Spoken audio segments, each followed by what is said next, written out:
I'm old man.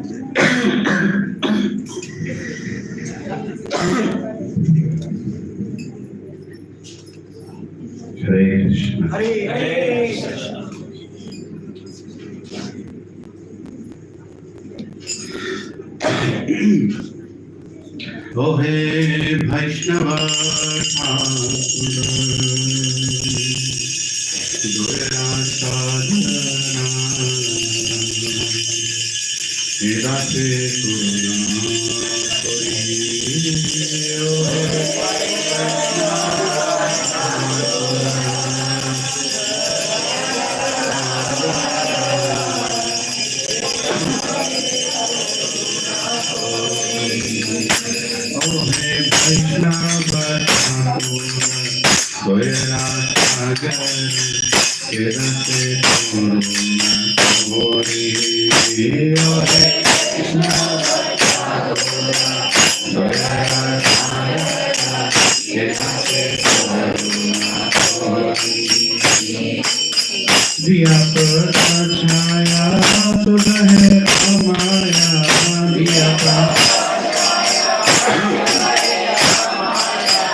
Shaya Vedadoni, Shaya Dosha Shodhi,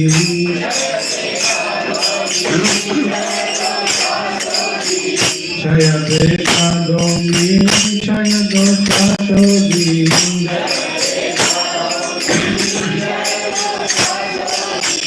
Shaya Gunade Rodhate,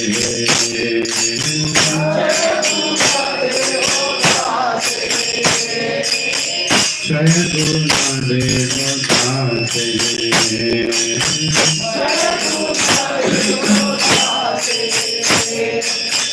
Shaya Satsanga Hoye Hamare,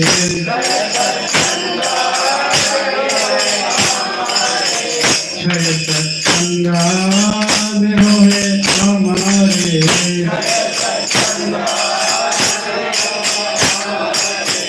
Bhakti Sangera Aate,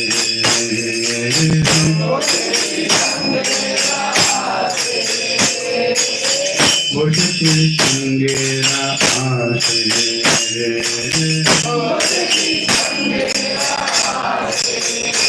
Ohe Vaishnava Thakura, Soyara Sagar, Devate Koruna Kori,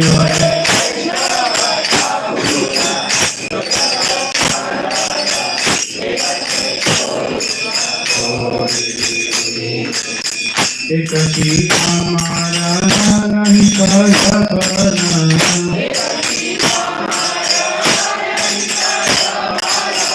Ekati Amara Nahi Kajapana,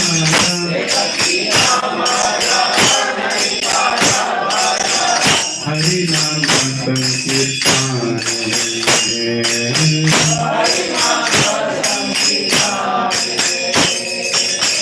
Hari Nama Sankirtane,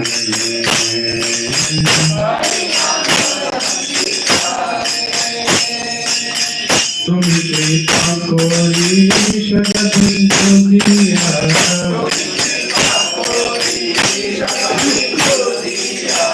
Tumi Krita Kori Shagati Jodiya,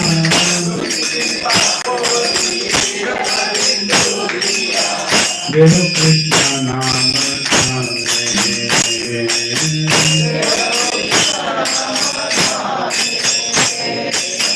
Deho Krishna Nama Sane,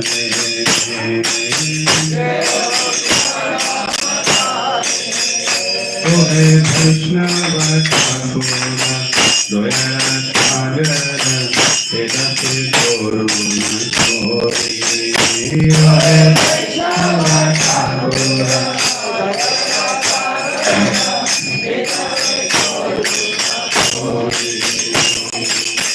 Krishna Te Tomara, Krishna Te Paro,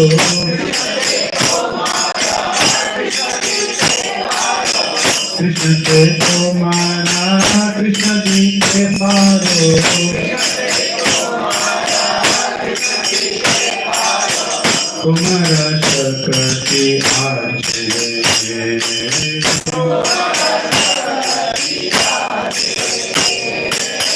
Kumara Shakati Ache,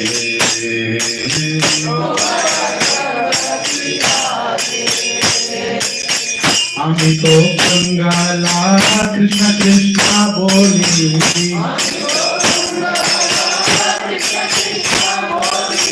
Ami to Kangala Krishna Krishna Boli,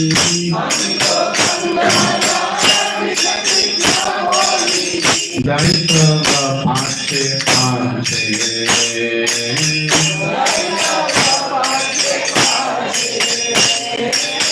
Daitava Ache Ache,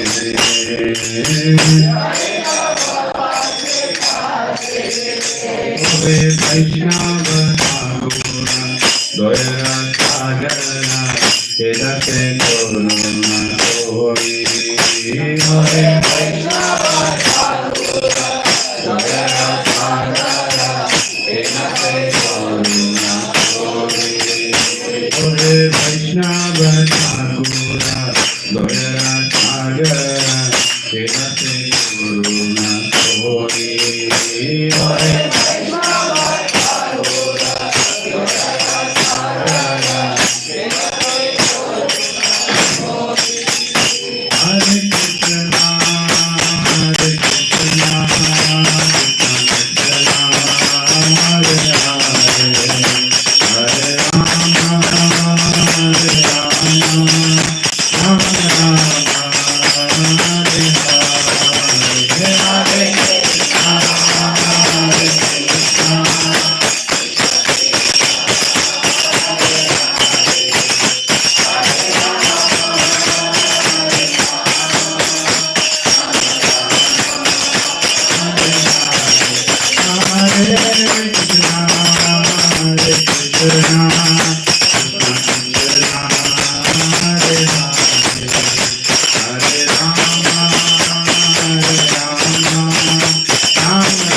Shri Shri Radha Madan Mohan की, जगन्नाथ बलदेव सुभद्रा मैया की, निताई गौर हरि प्रेमानंद।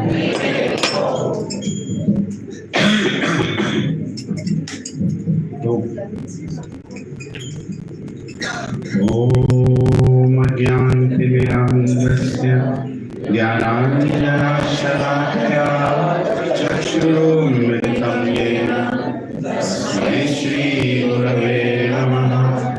श्रीचैतन्यमनोभीष्टं स्थापितं येन भूतले स्वयं रूपा कलामह्यं ददाति स्वपदान्तिकम्।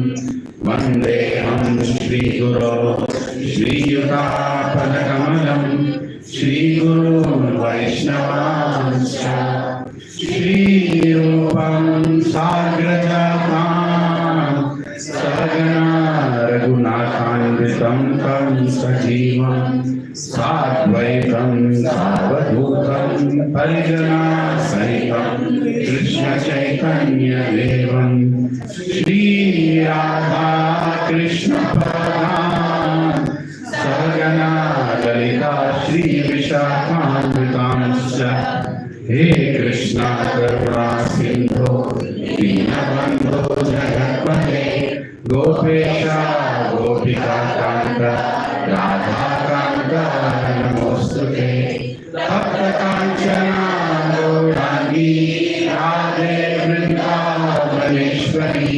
वृषभानुसुते देवी प्रणमामि हरिप्रिये वाञ्छाकल्पतरुभ्यश्च कृपा सिन्धुभ्य एव च पतितानां पावनेभ्यो वैष्णवेभ्यो नमो नमः।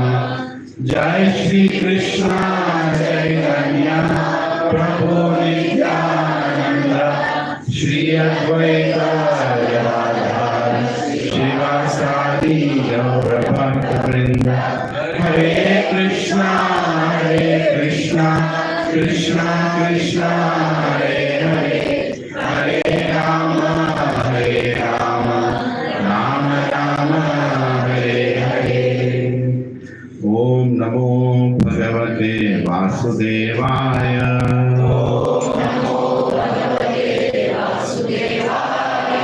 ओम नमो भगवते वासुदेवाय।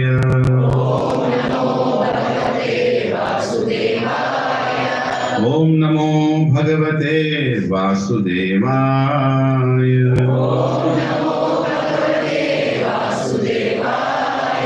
नारायणं नमस्कृत्य नरं चैव नरोत्तमं देवीं सरस्वतीं व्यासं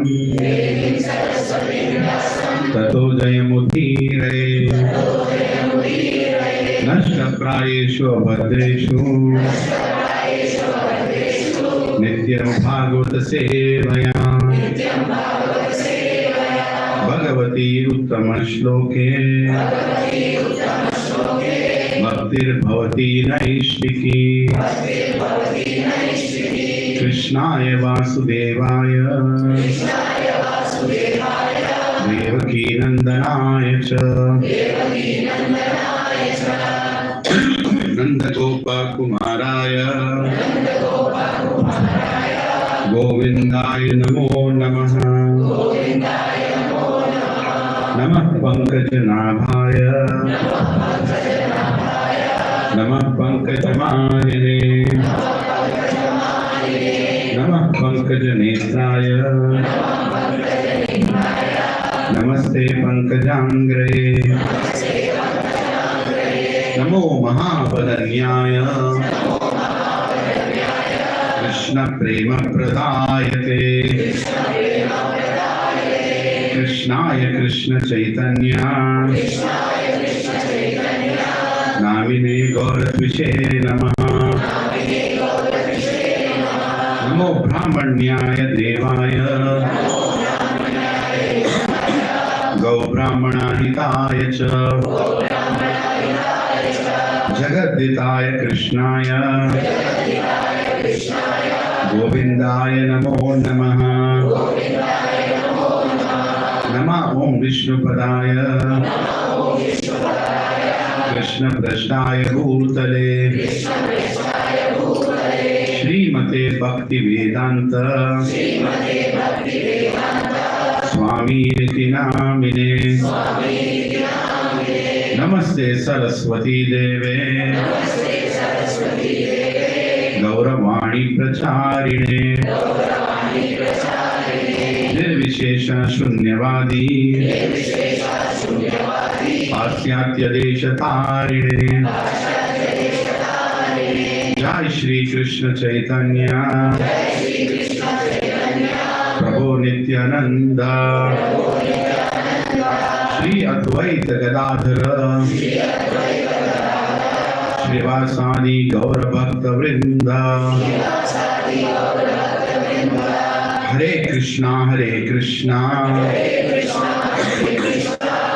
Krishna Krishna Hare Hare, Krishna Krishna Hare Hare, Hare Rama Hare Rama, Hare Rama Hare Rama, Rama Rama Hare Hare. Rama Hare Hare. Karoti vachalam tangum langayati girim yat prahatamam vande Shri Guru Dinatarinam Shri Paramananda Madhavam Shri Chaitanya Vishwaram. Om apavitro pavitro va sarvavastham gatopi va yat smaret pundalikakshara saha vyahantaram suchi. Shri Vishnu, Shri Vishnu, Shri Vishnu.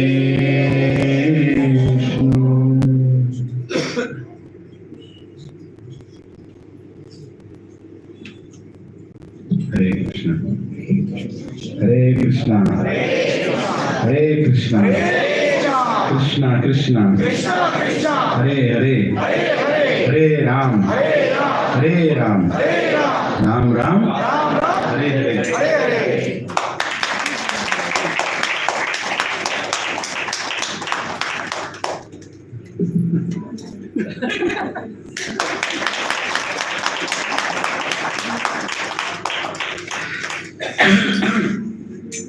So let us welcome some guests who have come here today. Prabhuji is Anandram Narasimha Prabhu, who is a very dear, close friend, and his good wife Charanya Mataji. And there is Smriti. Haribol. Yeah, they live in Singapore, but they have come here just to give me their association. I'm very grateful. And also Prabhuji's mother is here. Mother-in-law is here. Hare Krishna. Thank you, Mataji, for coming. Mataji lives in Bombay. Yeah, Mumbai. Hare Krishna. Thank you for coming. And we also have a Ramesh Prabhu who has come here after a long time. Hare Krishna. Haribol. We are missing your enthusiasm, but your power back has come. Hare Krishna. Treatment for teeth and apples. Yes, no problem. We all have a journey. Please, kuchan. I just scratched a volcano.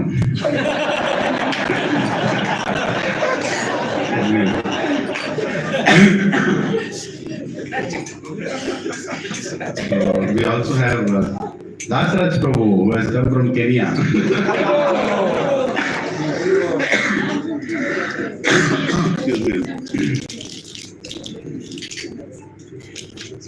Prabhuji was in Kenya for some time. Mataji came from Thailand. Very good. I have come from Dechivali. For Pichivali, I don't know.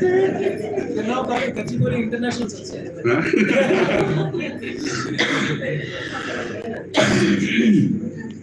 So, I would like to Hare Krishna. So, I would like to welcome everybody to Bhakti Center, because the center of this center is Bhakti. Right? The whole purpose we are all assembled here is to remind ourselves why we have even taken birth. And many of us are here today, and many of us will not be there tomorrow. And tomorrow can be any day. Recently, one amazing devotee from our satsang has departed. His Grace Karuna Sindhu Prabhu. Kripa Sindhu. Sorry. You want to Kripa message Sindhu. better. And he's also Karuna Sindhu. His name is Kripa Sindhu I Prabhu. see you. So, you've seen I posted a picture of Yes, him yes. distributing Bhagavad Gita, even in ICU. I see you. Right? And all glories to Lakshmikant Prabhu, who has served Prabhuji in the last 30 days, every day chanting 1 hour in front of him. I was amazed to hear that Lakshmikant Prabhu. Really, I was amazed to hear that. Bhagwan was telling how you took care of him. This once again says, that he is there, that Supreme Person is there. What is that? Is there, right? See, he did not. Kripa Sindhu Prabhu, unke Pitaji, he is alone here. His daughter, his son lives in Bombay. He doesn't have any association at home. But very enthusiastically, he wants to serve Krishna. And Krishna assures Arjuna in Bhagavad Gita, Mame Bhakta Pranashyati. Kaunteya Pratijanihi, Mame Bhakta Pranashyati. My devotee will never perish. And in the last days, see how Krishna inspired his devotee Lakshminarayan Prabhu to go and spend every day with him, chanting with him. What more a son's duty is? Son's duty is to be with his father, even till the end. Right? Give him a glorious departure. And that's exactly what Prabhuji did. We are so grateful to you, Prabhuji. You actually inspired all of us by your seva. Your father, Luis, a great person. Nobody does this for anyone these days. If I am in that condition, please come. That's the only real wealth we have. That's the only real wealth we have. And look at that Prabhuji's determination to serve. Even in the intensive care unit, it's not that you sit in intensive care unit like this. No, your body is not functioning. You're not able to breathe. He had pneumonia. He was not able to breathe. And in that condition, he's calling doctor and asking, do you have Bhagavad Gita? And he's getting the Bhagavad Gita and he's giving them Bhagavad Gita. So many books he was distributing in the hospital. And he was very clear how he wants to live, where he wants to live. He doesn't want to live in the hospital. He wants to come back to his house. And the Radha Krishna that he used to serve, where they should go after he leaves, that also he decided. Radha Gokulananda. Radha Gokulananda, the name of deities. And it was all so beautifully. I mean, these things they're very important in life because the philosophies that we talk, but when devotees in between us walk that philosophy and show their example, how we all should get prepared for that moment. The moment is going to come. Nobody is going to stop that moment. It is going to come. Krishna is not going to come to change this material world. Krishna is not going to come to change this material world. Krishna is only going to come to prepare us to leave this material world. That's the only business Krishna has. The miseries in this material world are not going to decrease. They will be the same. This is a statement I heard from my Guru Maharaj, very recently he told in TV, when he was trying to explain conflicts between devotees, and he said, why are you fighting like this? These fights will be there. Because the nature of the material world is to fight. But don't blame Krishna for anything that is happening here. Utilize each other's association so you can get out of this material world. And a beautiful statement I read by another sannyasi Maharaj, he said, fear is a reaction. Fear is a reaction. Courage is a decision. Courage is a decision. To be courageous is our decision. Even in the midst of the fears, I am declaring that I want to depend on Krishna until my last breath and I want to go back. That's a very courageous decision. And to ignore what is happening with you, ignore in the sense not get boggled by it, whether it is bodily difficulty, emotional difficulty, or financial difficulty, any difficulty, even spiritual difficulty, it will create fear. It will create fear. But then, in midst of that fear, your decision is, I want to be courageous. I want to serve Krishna with courage. Just like Sri Hanumanji. How courageous he was. Was he fearful? Yes, he was fearful. Don't think Hanumanji was not fearful. He also got fear. What was the fear? Will I be able to serve Ram? Will I be able to take care of the decision that my king has taken, Sugriva? Will I be able to cater to the purpose? Will I be able to cross this ocean that I never jumped? I never jumped. It's not like he had an experience of jumping oceans. But in that fear, his decision was amazing that he wanted to be courageous. He said, yes, I will jump. I will take Lord Shri Ram's name and jump. Fear is going to come in our life. You can't stop that. That's a human reaction. That's a human reaction, which is natural, as good as anger, as good as fear. Right? But how you deal with that fear when it comes makes a big difference. And I am telling you all in my own personal life. When I become very fearful, I go and talk to devotees. And there are many devotees who have given me that confidence that, Prabhu, we are there. The greatest assurance being with devotees is the reminders of Krishna. And they tell us that we are there with you, even if you are going through. Don't think we are all, so insulated with powers that we will not become emotional or will not break. Even devotees break. Even practicing devotees break. Why practicing? Even pure devotees can have their own, testing time. But their greatest wealth is association. Today, we want to spend a little bit of time trying to understand the strength of our sampradaya. The strength of our sampradaya in the form of acharyas who are coming in the disciplinic succession. Right? The topic of today is what? The ray of Vishnu. The ray of Vishnu. An empowered acharya. Mercy of a great acharya. Right? Today we are going to spend some time trying to understand the mood of Bhaktisiddhanta Saraswati Goswami Maharaj. Right?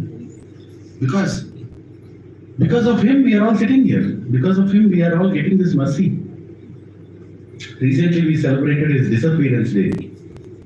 And actually, if you go by calendar days, another 3 days it's disappearance days, it's 31st December. If you go by calendar. By Tithi, he just finished Maharaj's disappearance day.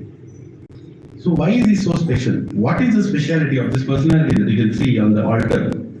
Right beside Srila Prabhupada, you can see Bhaktisiddhanta Saraswati Goswami Maharaj. What is the speciality? Actually, in the whole 5 members that you see there, the dream of the 3 members beside him on the left is executed by Bhaktisiddhanta Saraswati Goswami Maharaj. The dream of Gaur Kishore Das Babaji, the dream of Bhaktivinoda Thakur, the dream of Jagannath Das Babaji, and so on and so forth. Narottam Das Thakur, Baldev Vidyabhushan, all the way to the 6 Goswamis of Vrindavan. It was executed by Bhaktisiddhanta Saraswati Goswami Maharaj. Right? And the one person towards his right is a person who was empowered by Bhaktisiddhanta Saraswati to execute the dream. And he is our very dear A.C. Bhaktivedanta Swami Srila Prabhupada. We are so fortunate actually. While I was preparing for this disappearance day, actually what happened is, on the disappearance day of Bhaktisiddhanta Saraswati, I was sitting in the office. I hope my boss don't listen to this lecture. I was sitting in the office and I was thinking, today is the disappearance day of my Srila Gurudev's, most inspiring spiritual master, and I'm not feeling anything different inside me. The only thing I'm doing is I'm fasting. As if that's a big favor I'm doing on somebody. But there's no emotional connect. So then I went to ISKCON Desire Tree and I browsed Bhaktisiddhanta Saraswati, disappearance day. I was searching. I found 2 lectures, 2 different sannyasi Maharaj's gave. I locked my cabin. I blocked my calendar. Sat down. 2.5 years, 2.5 hours I heard the lecture. 2.5 hours. Then I actually felt how important is that day. You see, if we don't invest time on going to the essence, we will be just boggled with the surface. We will not appreciate our spiritual life. And that improved my chanting next day. Because I heard about a pure devotee, it inspired me that I should chant better next day. Otherwise, my chanting would have been the same, roller coaster chanting, going up and down, I don't know. But it inspired me because Bhaktisiddhanta Saraswati Goswami Maharaj established how to chant also. Where we go through his slight small autobiography. I'm not going to speak, but I encourage all of you to go to ISKCON Desire Tree and hear about him. I have decided that in the next few months, each week I'm going to discuss about a great Vaishnava. That will be the theme I'm going to take. Right? For my own betterment. Right? This week I'm speaking about Bhaktisiddhanta Saraswati Goswami Maharaj. Next week I'm going to speak about some other great personality, Gaur Kishore Das Babaji, Jagannath Das Babaji, Srila Bhaktivinoda Thakur. We need to know them. And knowing them will actually make us understand why Srila Prabhupada was what he was. Right? What was in the heart of Srila Prabhupada when he was in Jaladuta? we'll understand when we actually hear how he served his guru, how he served the entire sampradaya, and what was he holding in his hands. The amount of responsibility that he was holding, how empowered he was to hold that kind of responsibility. And when you hear all these pastimes, then you will also feel so much responsible for what you are holding. Even if you are preaching to one person, even if you are sharing Krishna consciousness to one person, you'll feel so much strength when you hear how your gurus and how the acharyas are taking that responsibility. It gives us the right mood, how to take that responsibility. Right? So as we all know, now 4 sampradayas are there, 4 Vaishnava sampradayas. And we are in which sampradaya? Brahma, Gaudiya, Vaishnava sampradaya. Right? Brahma, Madhva, Gaudiya, sampradaya. One of the uniqueness of this Brahma sampradaya is Brahma did not have anybody in between him and Krishna to give him the knowledge. Lord Brahma himself directly got the knowledge. Right? Because he was the first living entity. And he saw there was nobody around him, no school, no sampradaya, no Vedas, nothing. There's a whole saga that's given in the 3rd canto, 2nd and 3rd cantos of Bhagavatam, how he took shelter of the Supreme Lord and how the Supreme Lord himself appeared in his heart. First, as a sound vibration, he told Tapa, and then he did tapasya on that lotus. Okay? Who is the Paramatma of Brahma? Krishna, but in the form of Garbhodaksha Vishnu. Nothing can operate without Paramatma within it, because Paramatma is the source, is the empowerment, is the life of anything. The material world is Pradhana Shakti, and the Paramatma of material world is Mahavishnu, Karanadaksha Vishnu. He enters it and he empowers it, and he gives life into it. Then the material world starts functioning, the time factor starts. And within that material world, you have Brahmanda, each Brahmanda. And inside each Brahmanda, there is Brahma. In his heart comes Garbhodaksha Vishnu. And in that Brahmanda, every single living entity is given a body. All the living entities are coming from Narayana, all the shelter place of all living entities. From there, all the living entities, and they all need to be given a body. And when they are given a body, which is all of us, Paramatma is Kshirodaksha Vishnu. So Vishnu is in different levels. At the stage of Brahma, it is Garbhodaksha Vishnu. Kshirodaksha Vishnu is not the Paramatma in Brahma. It's Garbhodaksha Vishnu.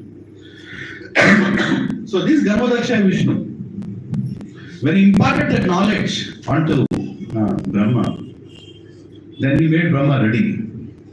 Now you can start. The first handshake of the universe was given. Like this. Really? Bhagavatam says it was a handshake. Krishna shook hands with Brahma and said, "You're all set." Then Brahma started the creation. Then Brahma started propagating this knowledge. Prabhu, please come in the front. Why are you sitting inside? Right. Thank you.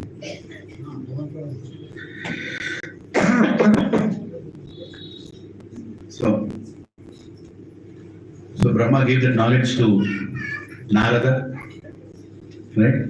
Among the sages, I am Narada, Krishna says, among all the sages, among the great sages. So Brahma gave that knowledge to Narada, and from Narada, it went to Vyasa. And it's not one to one, it's one to many. Narada Muni also gave to Dhruva, Narada Muni also gave to Prahlada, Narada Muni also gave to so many. Right? And then from there it went on down from Vyasa, further down Sukadeva Goswami, and further down and down and down and down and down. Finally it came till Madhvacharya, right? And then following down, Swayam Krishna appeared to take the knowledge again, right? As Chaitanya Mahaprabhu went to the 6 Goswamis, and from the 6 Goswamis it came to the Acharyas in Gaudiya Vaishnava Sampradaya. And it came to Bhaktivinoda Thakur. And Bhaktivinoda Thakur was one of these, also called the 7th Goswami. in our Sampradaya say, seventh Goswami. Because Goswami's main mission given by Chaitanya Mahaprabhu was to consolidate all the Vedic knowledge and give the essence out. In a very understandable way, give the essence out. Right? And also excavate all the holy places that Lord Krishna had appeared and he spent time on this planet, excavate all those places. So, 6 Goswamis excavated all those places. And so did Bhaktivinoda Thakur. Bhaktivinoda Thakur excavated Mayaputta, right? The very place where Chaitanya Mahaprabhu appeared. He exactly excavated that place on this side of the earlier it was predicted to be on the other side of the Ganges. But later on, he found out that no, that is not the place, this is the place. And even now we go there to that place. It's called Yoga Peeth. Yoga Peeth.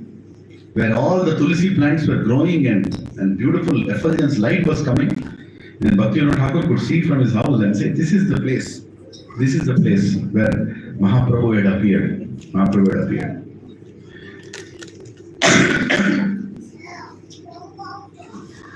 But he had one big pain that Bhaktivinoda Thakur was going through. Is that there were many people who were preaching, but they were getting influenced by materialism. They were getting very influenced by materialism. Meaning the preaching was being done, but pure devotional service was not being spoken.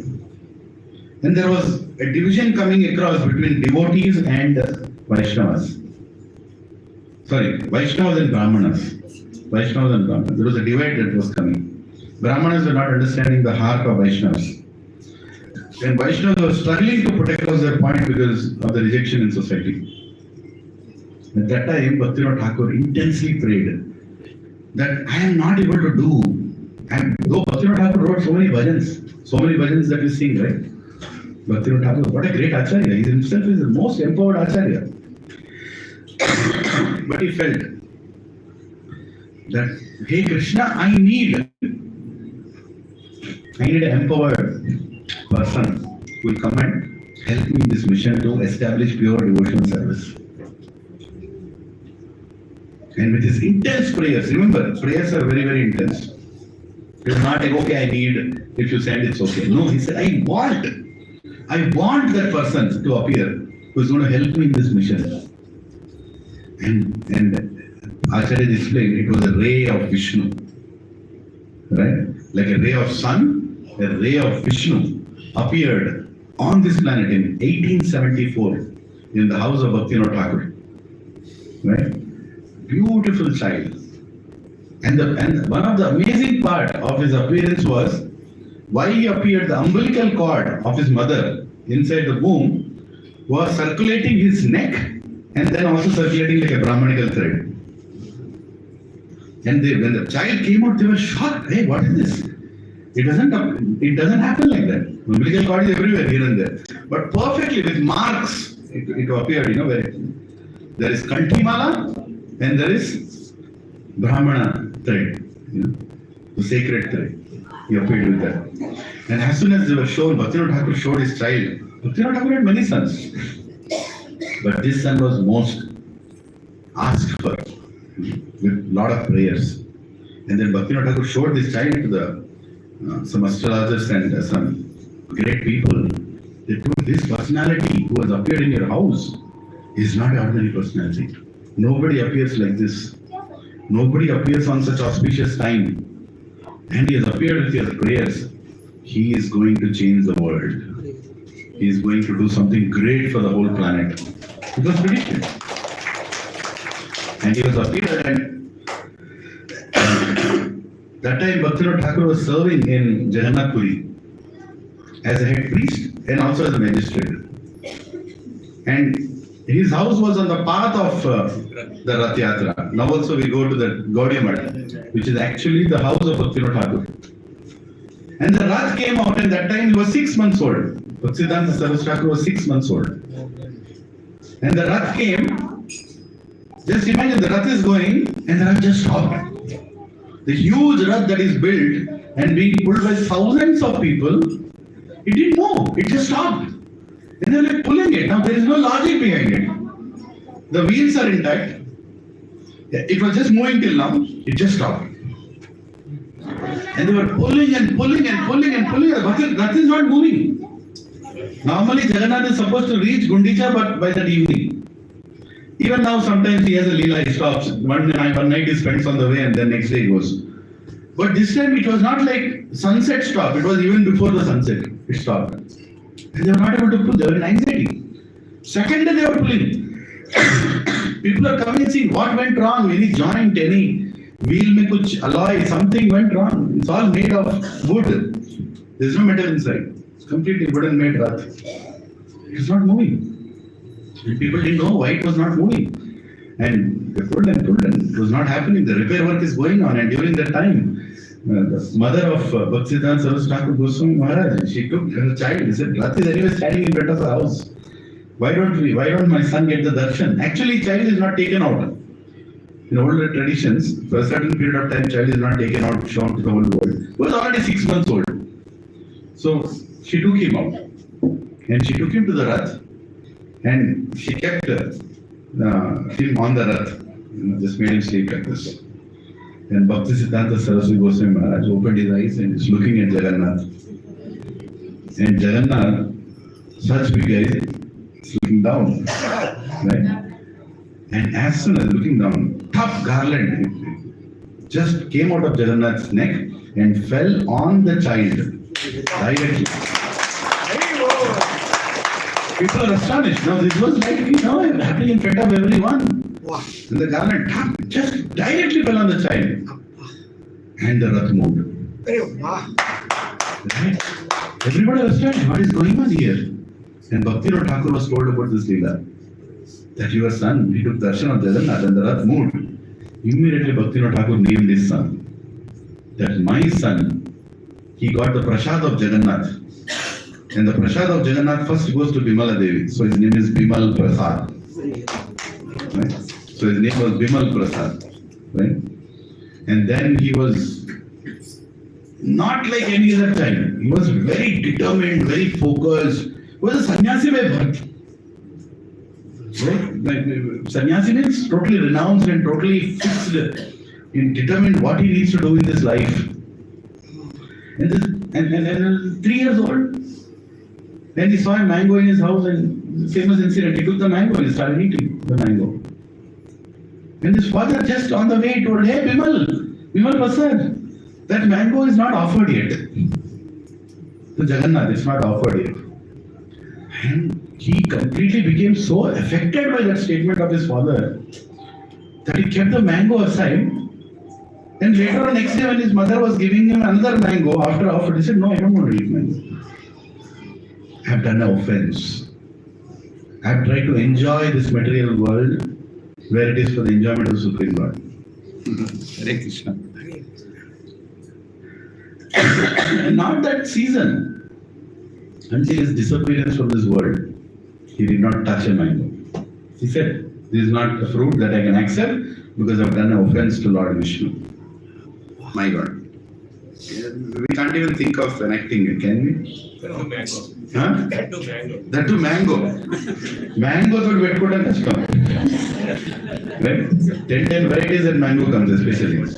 Apple comes in one way, mango comes in hundreds of ways. Isn't it very dangerous fruit actually? What is it? Rasalu, Gadda Rasalu, Chinna Rasalu, Banganpalli, Himayat, और क्या? Suvarna Rega. Hare Krishna. Remove that mango from vegetation, others will not birth like mangoes. Bhaktisiddhanta Saraswati was so fixed in his devotion that he felt like it's an offense and I'm not going to enjoy that mango anymore. A child he took a decision, 3-year-old child. And at the age of 7, Bhaktisiddhanta Saraswati Goswami Maharaj had complete memorized and understanding of Bhagavad Gita and Bhagavad at the age of 7. And in his school where he was being sent, teachers were, this child is from a different cadre altogether at the age of 7. At the age of 13, looking at his determination, his father gave him Kantimala, proper Kantimala, Hare Krishna Mahamantra. He said, you start chanting now properly. It's like an initiation only. Bhaktivinoda Thakur, he was basically initiating his son. That, please, go ahead, take the Kanti Mala, take the Hare Krishna Mahamantra, and also take the Narsingha Mantra. He also gave Narsingha Mantra. That Lord Narsingha's protection should be there on you. Because you are going to become a great person. You are going to represent this entire Sampradaya. So he gave Narsingha Mantra also. This is at the age of 13. At the age of 16, Bhaktisiddhanta Saraswati Goswami Maharaj was so scholarly in his school that even before he graduated, the teachers came and told, we have a vacant teacher's position, you start teaching also.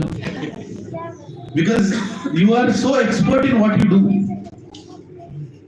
Right? So fixed, so clarity. Bhaktisiddhanta Saraswati, if you speak something, absolute clarity.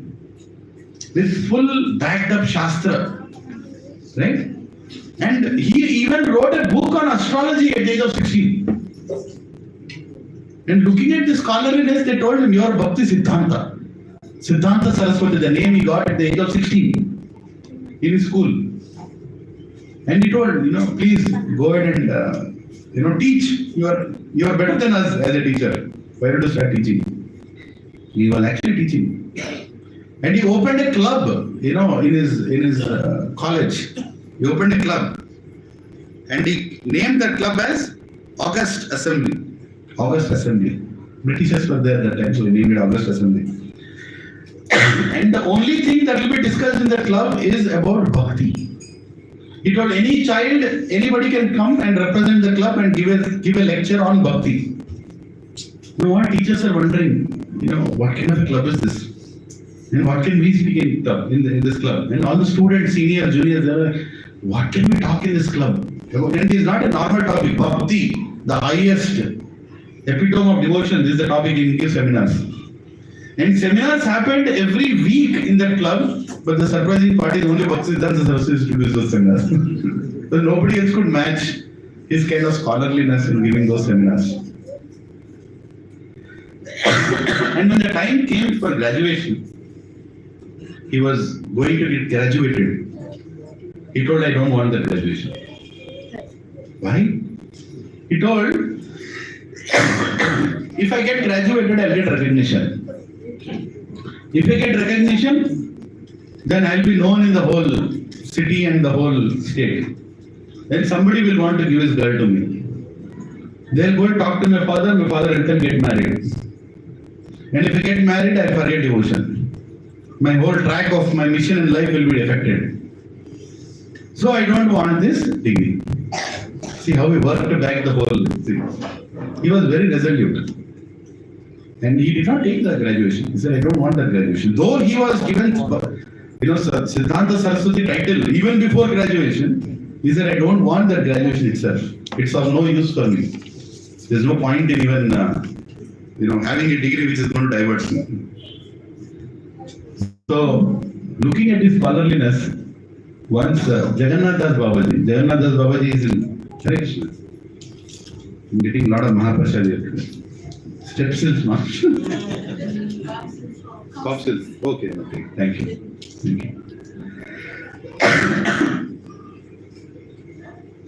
One day, Jagannath Das Babaji came to Bhaktivinoda Thakur's house. You see Jagannath Das Babaji, the leftmost, the first Acharya there, on the altar. He came to Bhaktivinoda Thakur's house and he saw this boy, ray of Vishnu, like literally glowing like a ray of Vishnu. Bimal Prasad, Bhaktisiddhanta Saraswati. And he looked at him and he told,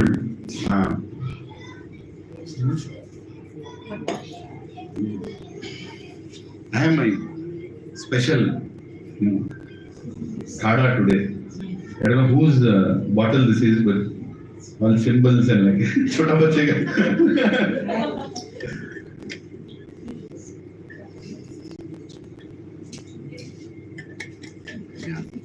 Thank you. So, Jagannath Das Babaji came to the house. He looked at Bhaktisiddhanta Saraswati Goswami Maharaj and he said, this boy is special. And he called the boy like this, come here. And very young boy, Bimal Prasad, goes to Jagannath Das Babaji. He says, you are so scholarly. why don't you make a Vaishnava calendar? You know all the astrology, you know all the dates, and you know all the great acharyas. You have full knowledge. Why don't you make the Vaishnava calendar?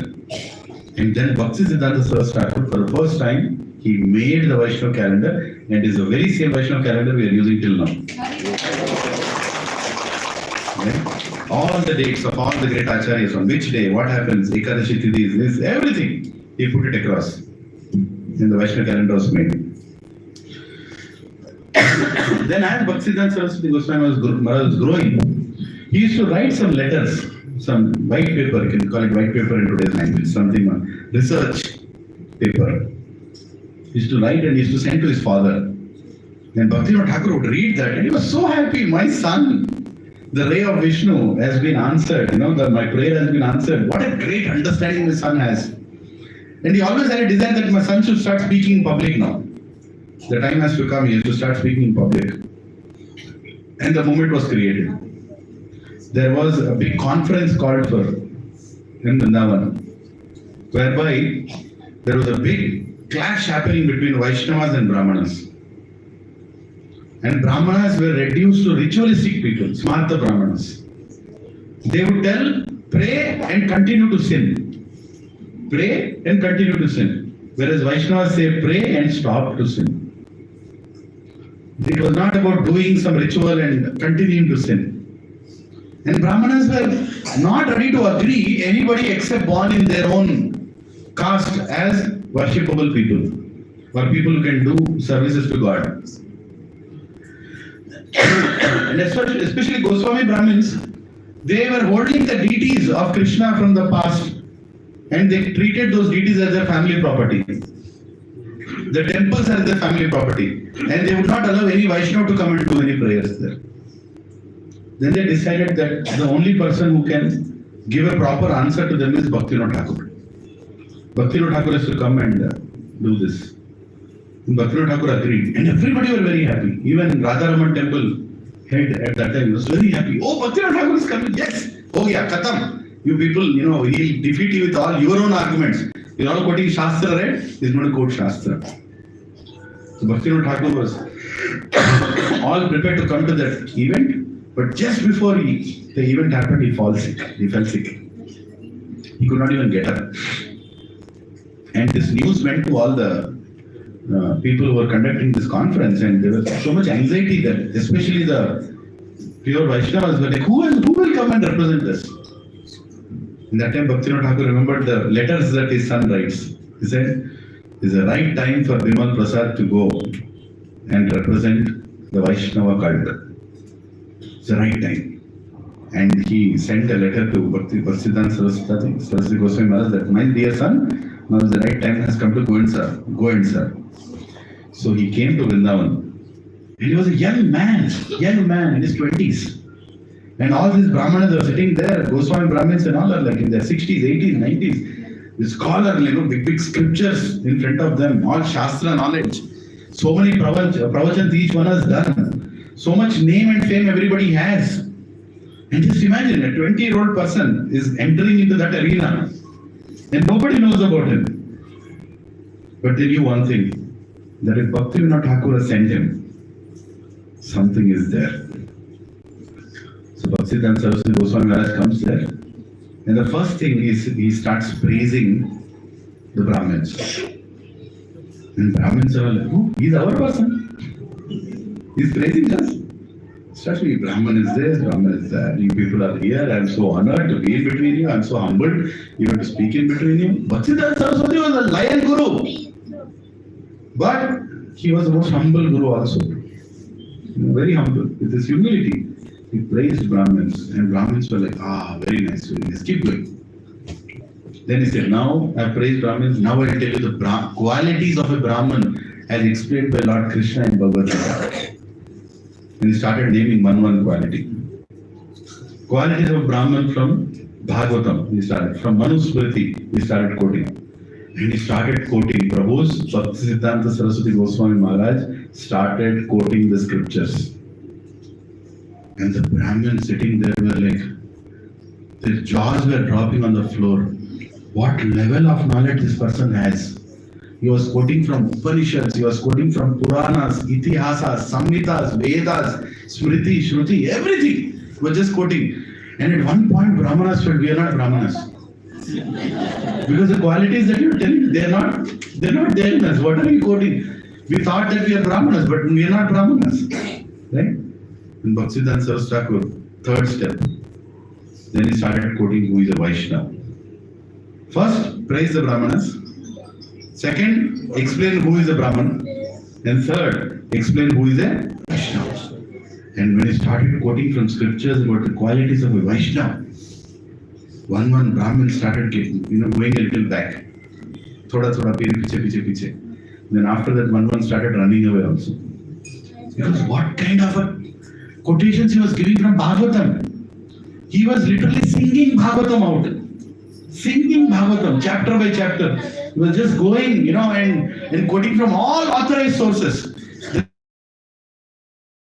Belong to any of this Varnashram. Vaishnava is above Varnashram. Varnashram is just to become a devotee, but a devotee is higher than Varnashram. He just went ahead and quoted. At one point, the arena was stunned. 2 hours, non-stop, he quoted the entire Vedas. And with great humility. And looking at that, people in the arena, they said, we cannot leave this place without touching his feet. We cannot. Even some Brahmins got up and said, we want to touch his feet. Because he is not an ordinary person. Nobody else can do this. It was not like just sitting and quoting mantras. No. With the conviction, the order, the chronological explanation, the exact way in which it has to be explained. We are so unfortunate that lecture was not recorded. Otherwise, we would have heard what he told. Entire Vrindavan filled with the great Goswamis, caste Brahmins, they were all stuck. And they said, we want to touch his feet. And it was almost like a stampede scene, where thousands of people in there, thousands he was addressing, they wanted to touch his feet. And police came in between and said, no, there will be a stampede if you come. They didn't know. They were like, no, we have to touch his feet. Because he is not an ordinary person. Just imagine a 20-year-old person, just like Srila Goswami, a young boy telling Bhagavatam, Bhaktisiddhanta Saraswati Goswami Maharaj, such a young person, spoke there and everybody wants to touch his feet. They didn't know what to do. They brought a tumbler of water and they said, you keep your feet inside this water right now. Bhaktisiddhanta Maharaj was like, what, I have to just cater to the scene. He kept his feet. Then he removed his feet. They took that water and sprinkled on everybody.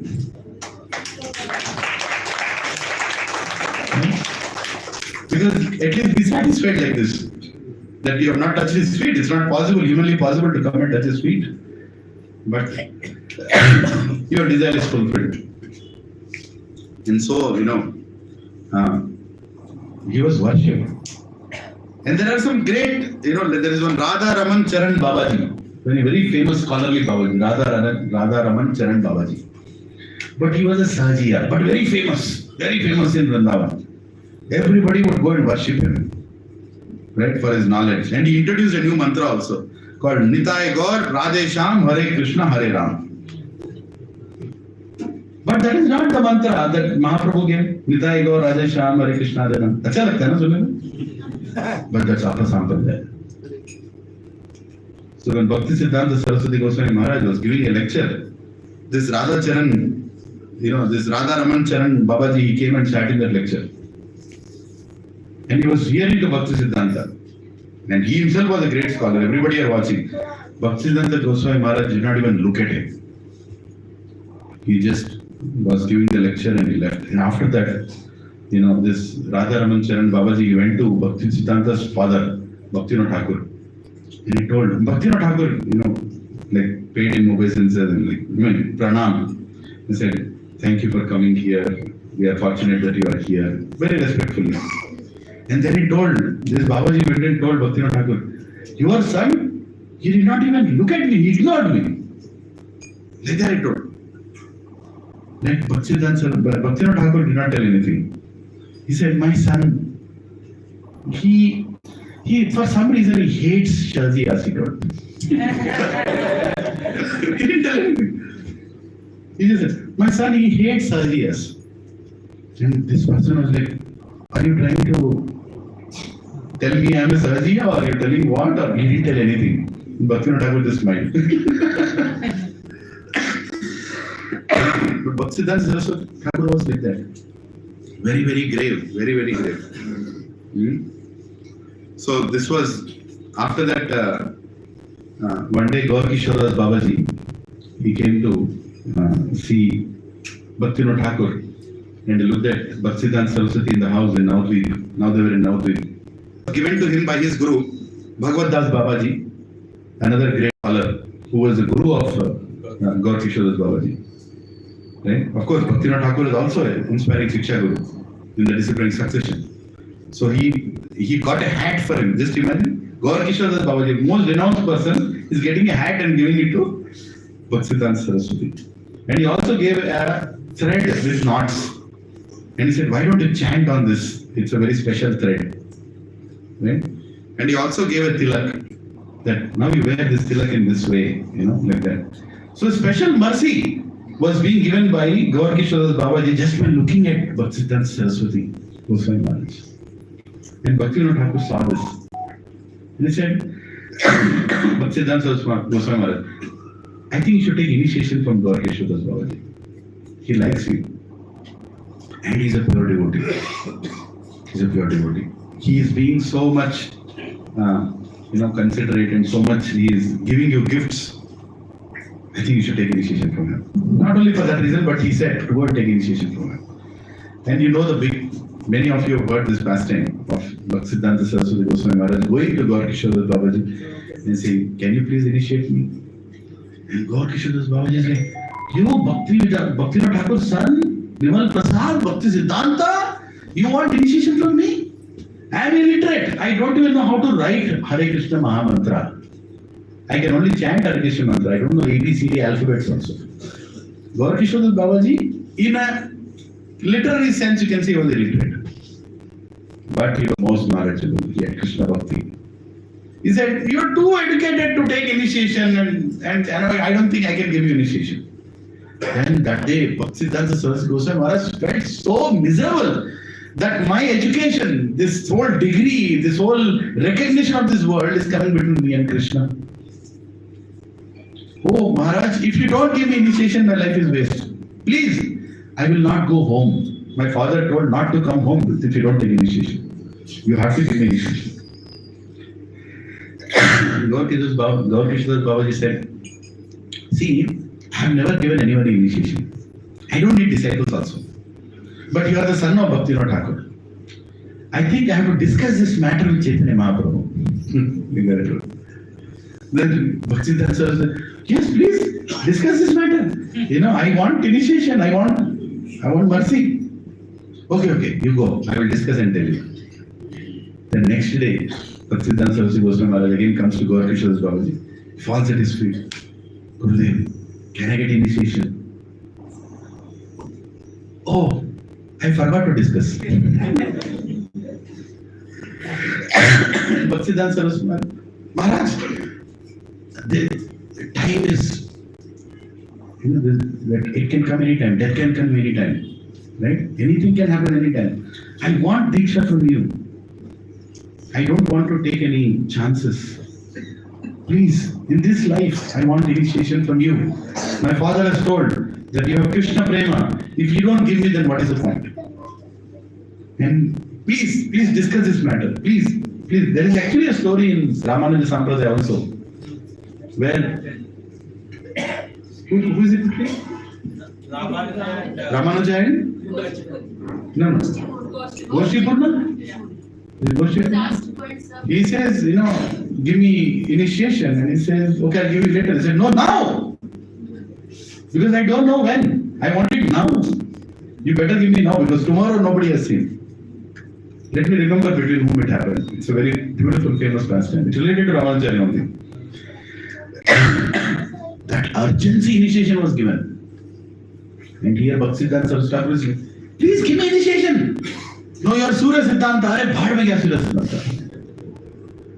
You are knowledgeable in all scriptures. What is the use of all scriptures? Vedasya sarve? No, Vedanta Veda Videva Kyam. Whereas the compeller of Vedas is sitting in your heart, I don't have in my heart. If you don't give him, what is the point of having this Vedic knowledge? It's a burden for me to carry. All these verses, all this knowledge is a burden for me to carry. I need bhakti. Otherwise, there's no point. Please give me initiation. And Lord Kishore Baba said, okay, tomorrow you come. I'll talk to Chaitanya Mahaprabhu and I'll give you. He said, okay, I'll come. Next day he again went. He was sitting beside the Ganga and he went and fell at his feet. Maharaj, what happened to my case? Did you speak to Chaitanya Mahaprabhu? Lord Kishore Baba said, yes, I spoke to him. Maya. But he told me, I don't have to give you initiation. Then Bhaktisiddhanta Goswami Maharaj, this was like, he could not take that situation anything. No. Now there is no point. There is no point in me living. Who else can get mercy of Lord Chaitanya than me? His avatar is to give mercy, and you are the representative of him. And if you are not giving me mercy, who will give me mercy? There is no point in waiting for anything more. I think I should go and commit suicide. Patita pavana hetu tava avatara musama patita prabhu na paivara. If you don't give me mercy, who will give me mercy? Shri Krishna Chaitanya Prabhu Daya Kor More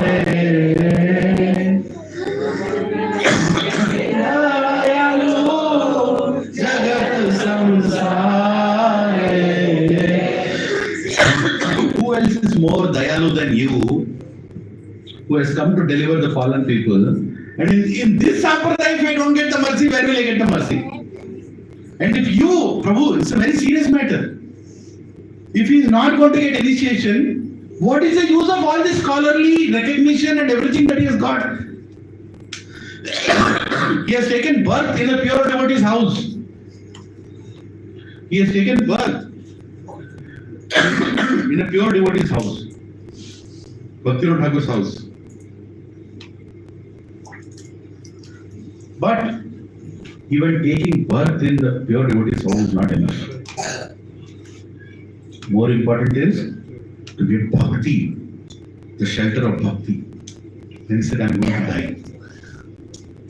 And he was weeping.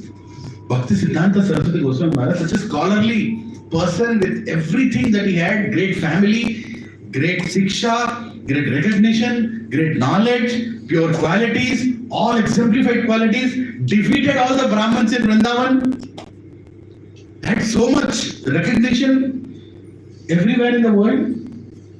He said, I'm not going to live. If you're not going to give me initiation, this is how your decision is, Gurudev, I'm going to die. And he actually walked into Ganga to die. And Goswami Baba stopped him. Stop. Vimal Prasad, stop. I understood who are you. I understood what is in your heart. I am not qualified to give you initiation, but I am giving you initiation. Go, take bath in Ganga and come back.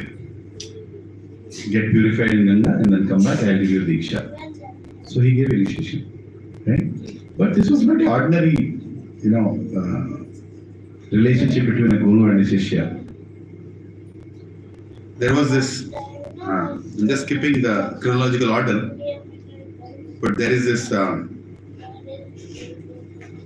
Gaur Gadadhar mantra. There is this Gayatri mantra of Gauranga, where Chaitanya Mahaprabhu is considered as God. But many people don't believe that Chaitanya Mahaprabhu is God. Is a misfortune actually. So there was a lot of argument going on in Navadvip that how can you consider Chaitanya Mahaprabhu as God? And he came forward, Bhaktisiddhanta Saraswati Goswami Maharaj came forward and he said he is going to conduct a seminar and explain in Navadvip how Chaitanya Mahaprabhu is the Supreme Personality of Godhead. And back in that assembly, hidden way, one personality was sitting, Gaur Kishore Baba. He was looking had his own disciple giving the seminar, and how he smashed again all these people who did not believe in Chaitanya Mahaprabhu, considering the Supreme Personality of Godhead, with Shastric examples, backed by all historical statements by great acharyas. He proved it on the floor that Chaitanya Mahaprabhu is that Swayam Krishna, and he has appeared here to deliver everybody in Kali Yuga through the Hare Krishna Maha Mantra. And as soon as Gaurkishore Babaji heard this, sitting in the back, he told the person, like, how beautifully Prabhuji is explaining it. He used to call Bhaktisiddhanta Saraswati as Prabhu. Being his own disciple, he used to call as Prabhu. So, Amar Prabhu, specifically Amar Prabhu, Mere Prabhu. See, what is the greatest pride for a guru when his disciple becomes extremely knowledgeable and extremely blessed by the Supreme God. Right? A guru never becomes envious. If a Vaishnava is becoming envious of any other Vaishnava who is representing Krishna in a better way, then he has not understood what is Vaishnavism. Right? Srila Bhaktisiddhanta Swami Srila Prabhupada told all his disciples, you all should become amazing preachers. You all should learn Shastra. And you all should quote from Shastra. And you should present the philosophy of Gaudiya Vaishnavism in the most professional, in the most eloquent way forward. And look at how everybody is doing it. All of his disciples, one by one, how nicely they are representing Bhakti, Bhaktisiddhanta Swami Srila Prabhupada. Each one of them, in the most unique way. One Maharaj is famous about Varnashrama, Devi Varnashrama system. Right? How that has to be established. Took one important instruction of Srila Prabhupada and is walking around the planet to make it happen. His Holiness Bhakti Raghav Swami Maharaj. And how fortunate are we all that on 12th of January, Maharaj is coming here. What a confidence. Bhakti Raghav Swami Maharaj is coming here. Right here he will be sitting. I am so eager to hear from Maharaj. And there is one other Maharaj who decided that he is going to explain Krishna consciousness through festivals and kirtans all around the world, even in the Western audience. Indra Swami Maharaj, Hari Bol. And he is coming here next Sunday, 5th of January. This place is special, Prabhu. This place is special because such great souls are coming. Right? And we should understand that same ray of Vishnu is coming through all of them into our lives. The same ray of Vishnu, same instruction of Bhaktisiddhanta Saraswati Goswami Maharaj is coming through them into all our lives.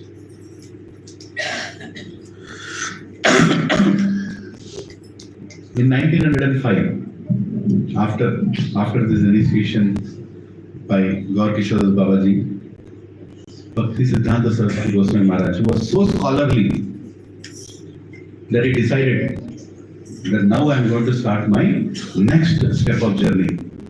The most empowering Acharya. In 1905, he decided to start his bhajan. And can you reduce the fan? It's coming to me, I'm getting some. They also feeling? We can switch off this. That's okay. Yeah, thank you. As good as switch off.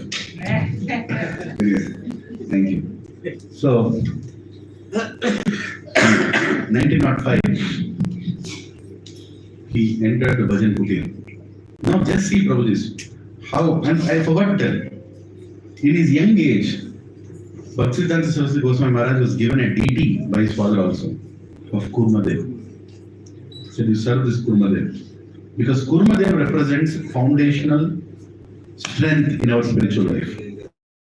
Because on Kurma stands the whole Samudra Manthan, and was of the Supreme Lord. So, in the same thing, Saraswati Goswami Maharaj, by the journey of spiritual life by establishing the foundation in the form of chanting the Hare Krishna Mahamantra. In 1905, he entered this room. He created a bhajan kutir, very close to Yoga Pit. And he would enter that bhajan kutir, and for 9 years, non-stop, not with a single day missed, he chanted 192 rounds every single day. 192 rounds. He used to follow Chaturmas, he used to follow Ekadashi, he used to follow everything. The only business, like Haridas Thakur chanted 192 rounds. Bhaktisiddhanta Goswami Maharaj, even though he had so much knowledge that he could see, if you have knowledge, what do you think? I'll go and start chanting, I'll go and start preaching now. No. He created a strong foundation by taking shelter of the holy names. That he used to enter the bhajan kutir morning until he finishes the 192 rounds. Then he would cook for himself. What time is left to cook? Barely anything. Simple thing he used to cook. And he used to sit on the Padmasana with both the legs behind. And he would bend down. And in one breath, with his hands kept behind, just like a cow eats, like a calf eats, he would go down, and whatever he could get into his mouth in that one breath was his meal for the day. That's all. And he didn't do that for a day. 9 years, bro. 9 years. You can't fake it. You can't, just do it to show it to somebody. He was so much resolute. No, these acts cannot be, enacted or repeated or copied. Even if you will fall down. We can only understand how great our acharyas are. Everybody sitting on that altar, they're not ordinary people. They're empowered acharyas. Coming directly from the spiritual world, he could do that. And he did that. 1 billion names was his resolve. 1 billion names I have to chant. And that took him 9 years. 9 years he finished it. Right? And even when it used to rain, he would keep an umbrella and sit under the umbrella and chant. Not a single day he missed his rounds. And how many rounds? 192. 192 rounds. Hare Krishna. So anyway. So then Bhaktisiddhanta Saraswati Goswami Maharaj time, the most difficult time came in 1914 and 1915. When in 1914 his father left. Bhaktivinoda Thakur left the planet. And that was the most difficult phase for Bhaktisiddhanta Saraswati. Because his great inspiration, like his father's blessings, the father always, encouraging him to go forward. And right 1 year later, even his Gurudev, Gauri Shodas Babaji also left. Very difficult. And then he was totally, perplexed and affected. Like I was telling some time ago, even the great acharyas have their times when they break apart. But the resolute determination did not get broken. One of the statements that Bhaktisiddhanta Saraswati Goswami Maharaj used to say about who is a great person. How do you determine who is a great person? Have you heard this statement? Very famous. Can anyone repeat? The greatness of a person can be known by how he reacts in provoking situations.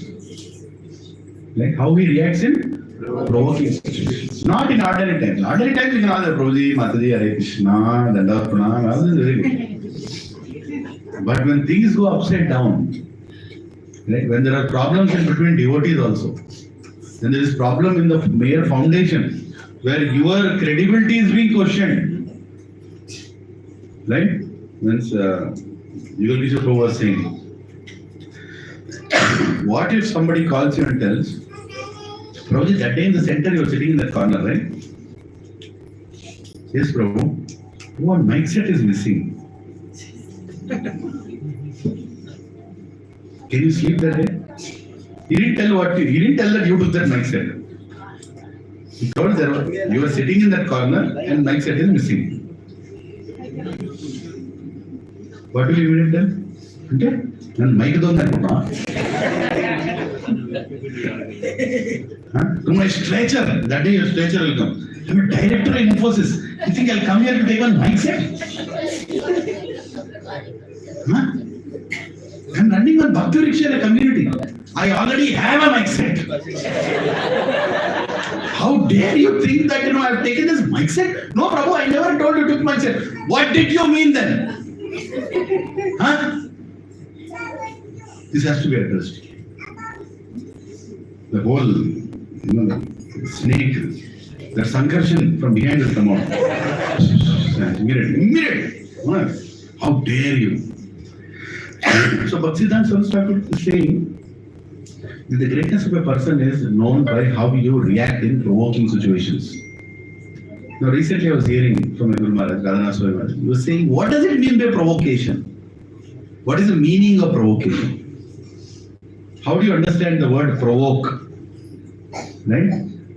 And not getting provoked means to not stop your service. That is the meaning of dealing with provocation.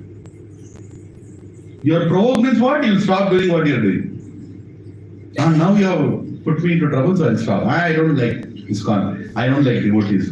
I don't like you. All people are duplicious. Right? That's where it goes. But not getting provoked means, in spite of you getting blamed or you going through difficult times, you are not going to stop your service. And you will do that service with the same gratitude. And you will continue to do that service even though whatever statements are made against you. There were so many statements made by the God brothers of A.C. Bhaktivedanta Swami Srila Prabhupada against him. So many statements were made.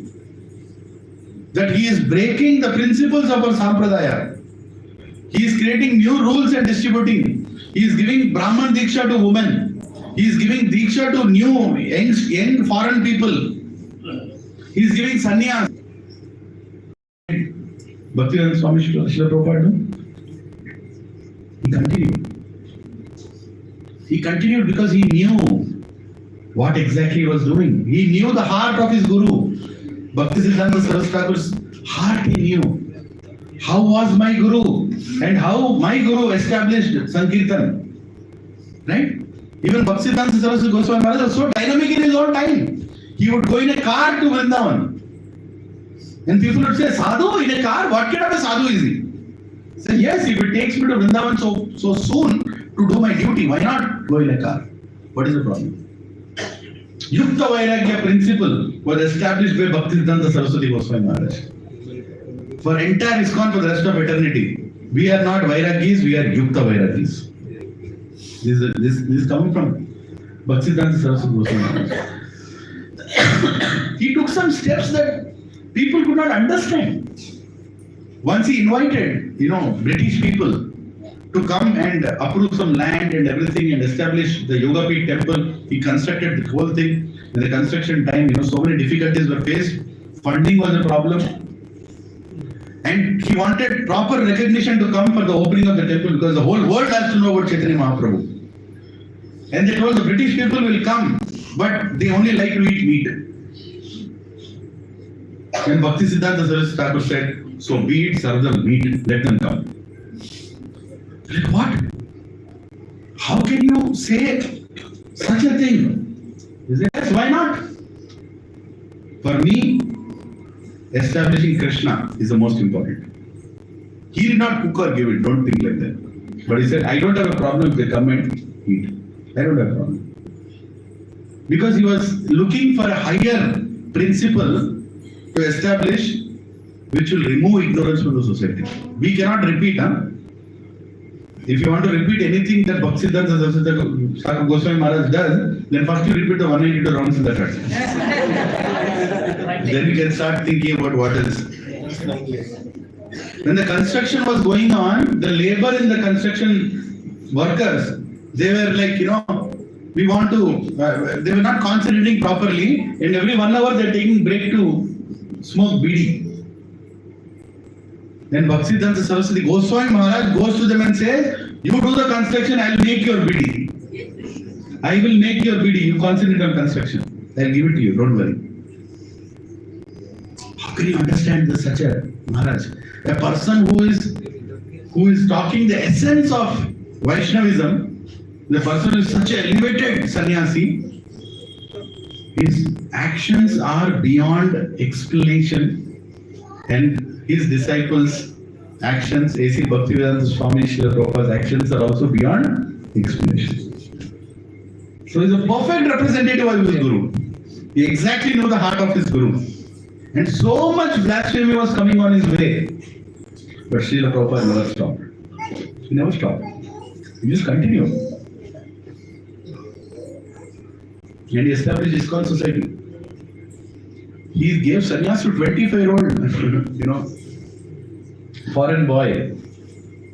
And those great people who were, those great devotees who came in this movement are even now serving. Yesterday we were celebrating the Vyas Puja of Srila Swami Maharaj. Right? 1969 he met Srila Prabhupada. 1972 he took Diksha. In 1980s he took sannyas. 60 plus years in the movement he is serving. Since a young age he started, a foreign body, but Vaishnava. See how is he serving? And there are so many disciples around the world, Maharaj has, and everybody is very scholarly in their, in their dealings, in their study. Every Maharaj has a different mode.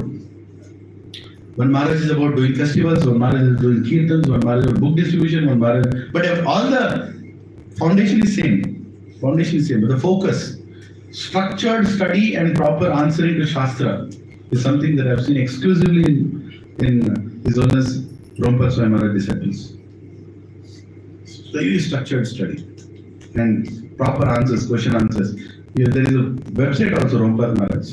You can go there. There are so many questions and answers. Radhesham Prabhu was giving an offering. I was saying, whenever I have a question that I don't have an answer, I go to that website. And I get a proper Shastric based answer. Right? So coming back to provoking statements. So provocation will come in our lives, Prabhus. Everybody will be provoked. Right? You will be provoked, I will be provoked. But are we continuing our Krishna consciousness and are we so much dedicatedly continuing our services is what makes the difference. That is what makes the difference. So the most provoking situation was both his father and Guru leaving within 1 year for Bhaktisiddhanta Saraswati. It was very difficult. But he continued.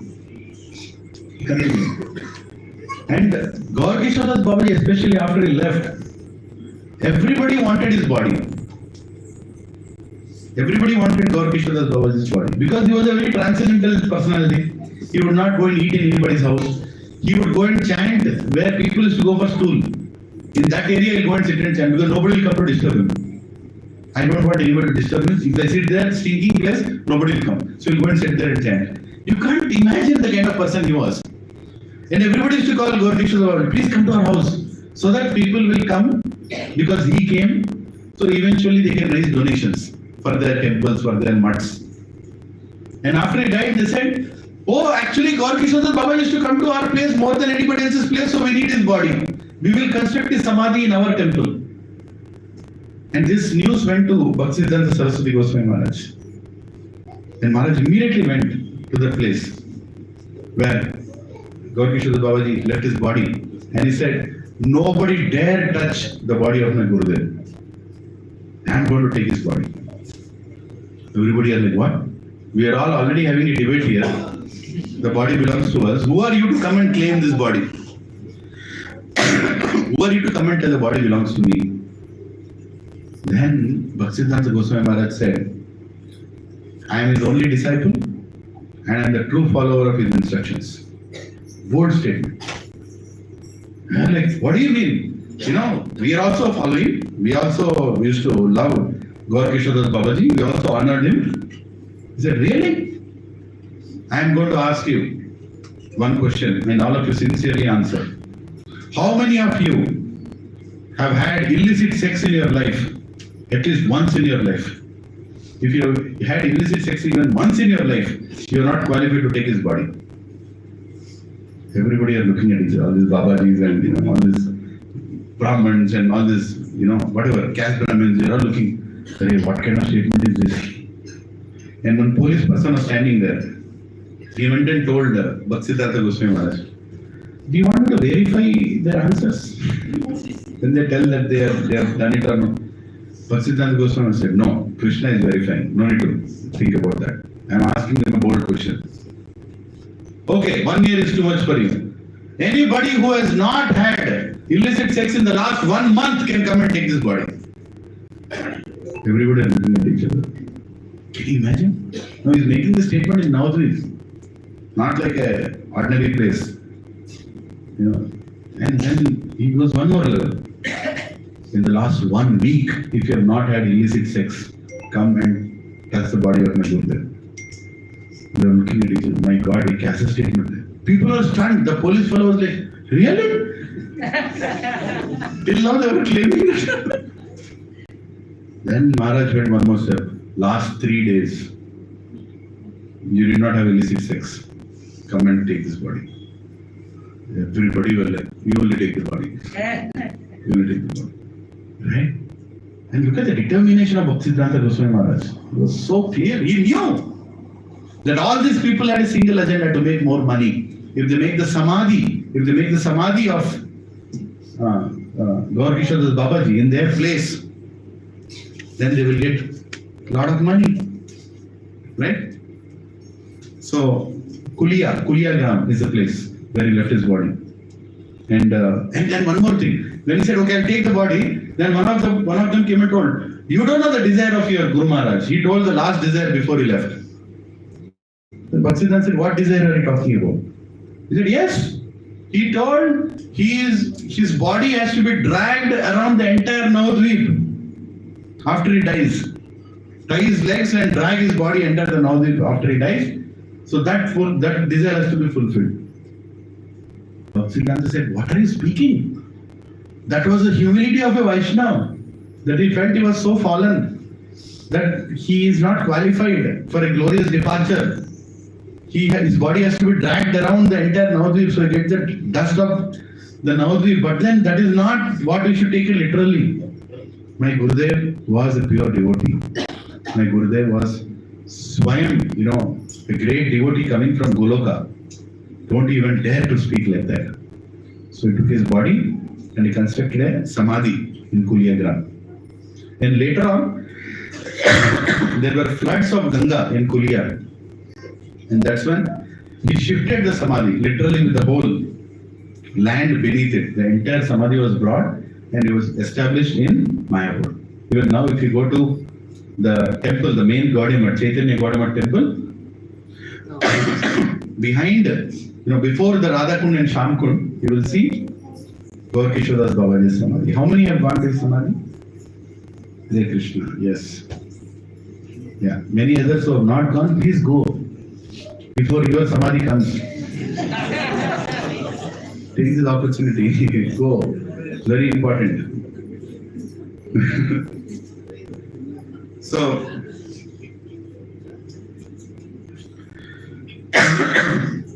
during this time, when Bhaktisiddhanta Saraswati Goswami Maharaj used to give lectures, a little before his departures, there was a person named Kunja Vihari Vidya Bhushan Babu.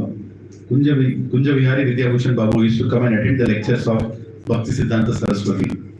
And he used to go and tell Bhaktivinoda Thakur how greatly your son is speaking. And then he also came to Bhaktisiddhanta Saraswati and told, "I think you should leave Navadvip and start preaching in Kolkata.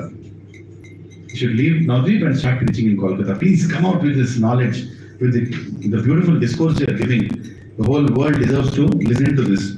And that very person, the Kunja Vihari Vidya Bhushan Babaji, became Bhakti Vilas Tirtha Maharaj. And he established a place for Bhaktisiddhanta Saraswati to start preaching. But before even that, the desire to preach was coming in Bhaktisiddhanta Saraswati, but he needed blessings. But he did not have his father, he did not have his guru.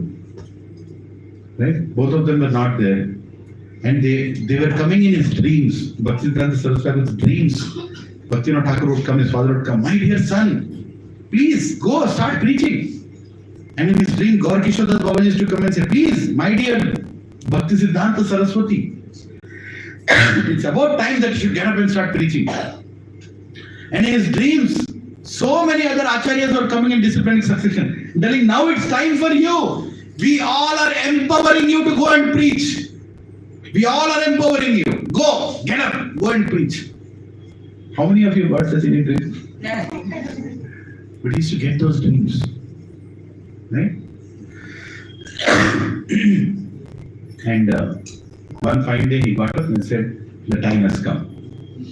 I have finished my bhajan, 9 years of chanting, and now my acharyas are telling me to do the right thing. I should go and start preaching. And even Srila Bhaktisiddhanta Maharaj, he also told, I am going to give you a facility to preach. Now please start your preaching. So he said, now I have to take sannyas. But who will give him sannyas? Sannyas can be taken by your guru or from your god brother. His guru was not there and he did not have any god brothers. The only disciple of Gaur Vishnu Babaji is Bhaktisiddhanta Saraswati.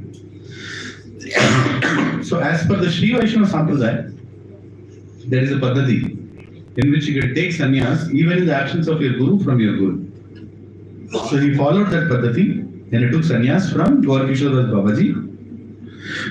He accepted the danda, he took the saffron clothes and he resolved that I am going to serve the Sampradaya. I am going to serve the entire Gaudiya Vaishnava Sampradaya. I am going to take the message of Lord Chaitanya Mahaprabhu to the whole world. So he started his sannyas journey. In Kolkata, there was a room given for him by Bhaktivilas Tirtha Maharaj in Ulta Danga Junction.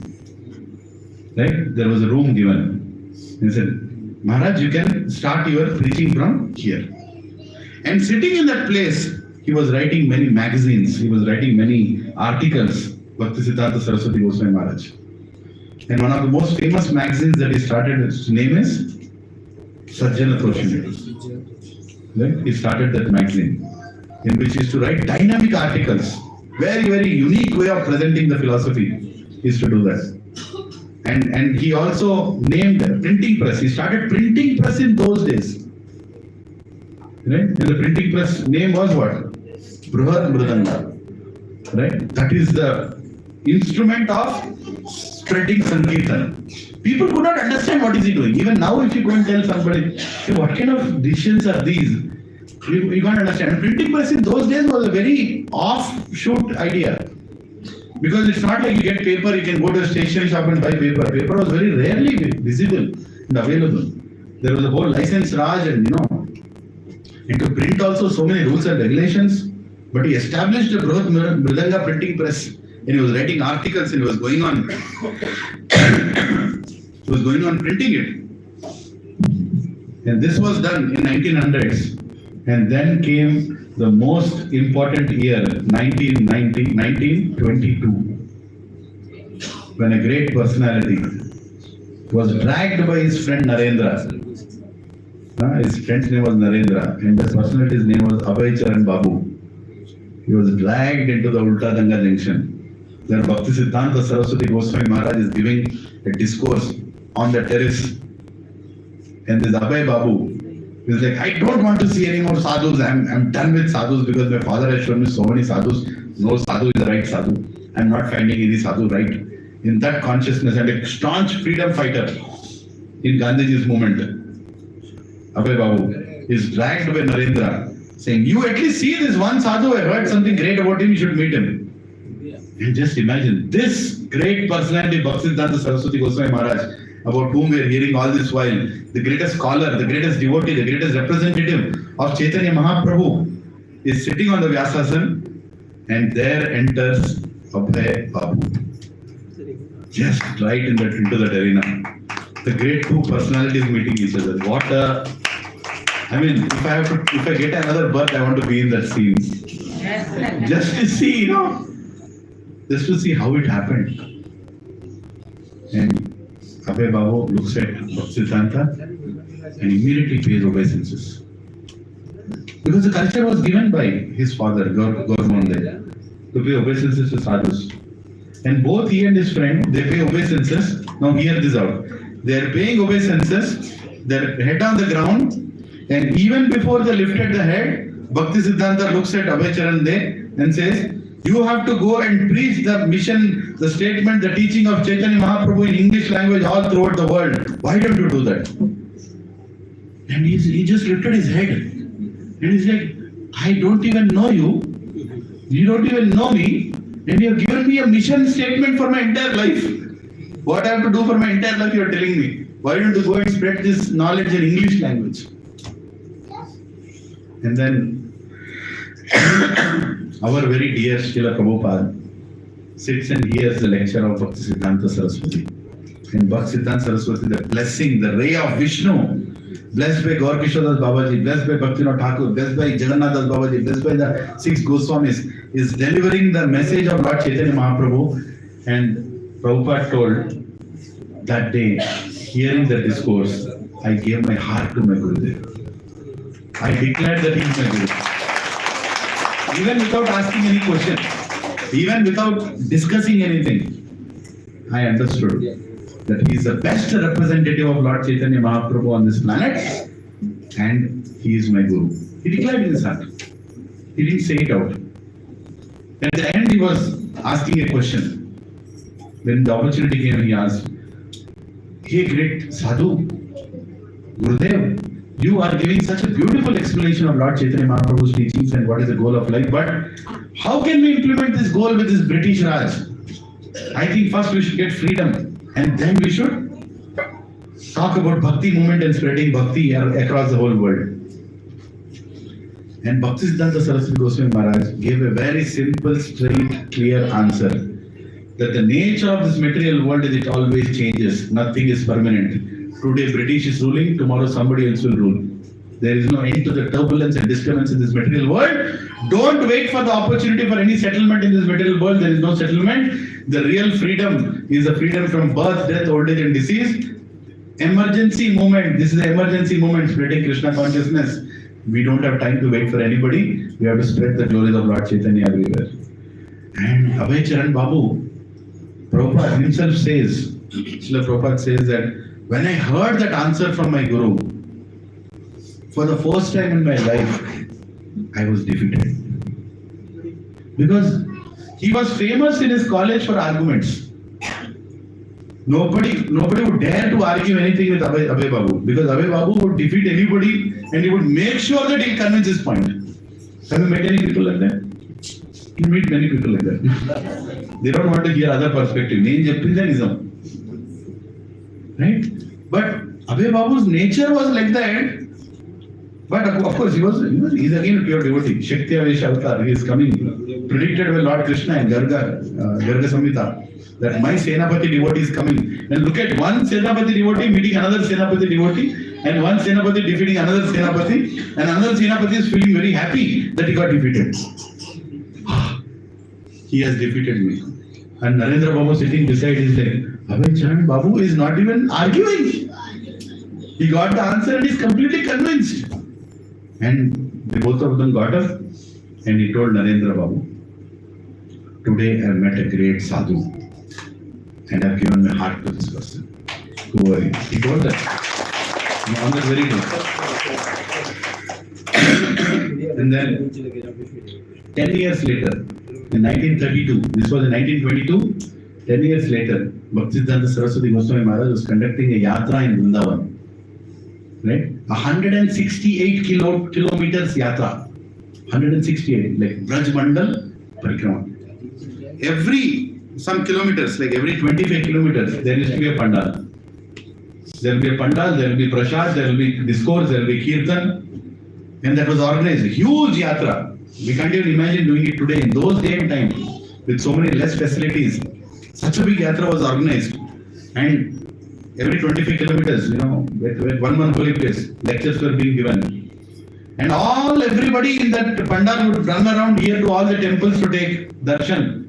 And in the evening, the discourse would happen and everybody would sit and hear. And sometimes, Abhay Charan Babu also went to that place when this yatra was happening, Bhaktisiddhanta Saraswati Goswami Maharaj. And he sat in the pandal and he was hearing the lecture. Many other disciples, some of the disciples are left to take darshan of temples. But Abhay Charan Babu was just sitting there and hearing. And Bhaktisiddhanta Saraswati knew who is that boy? Though they were not talking much, but Bhaktisiddhanta Saraswati could recognize who is that boy. And after that, all the disciples came back and Bhaktisiddhanta Saraswati asked all his disciples, "Oh, so your sense gratification of your eyes is over?" They were like, "Maharaj, we have gone to take darshan of the deities." That time, Bhaktisiddhanta Saraswati Goswami Maharaj made a very famous statement, which is quoted many times in our ISKCON society. He said, "Don't go to see God, serve in such a way that the God comes to see you." Like that it was. He told his disciples.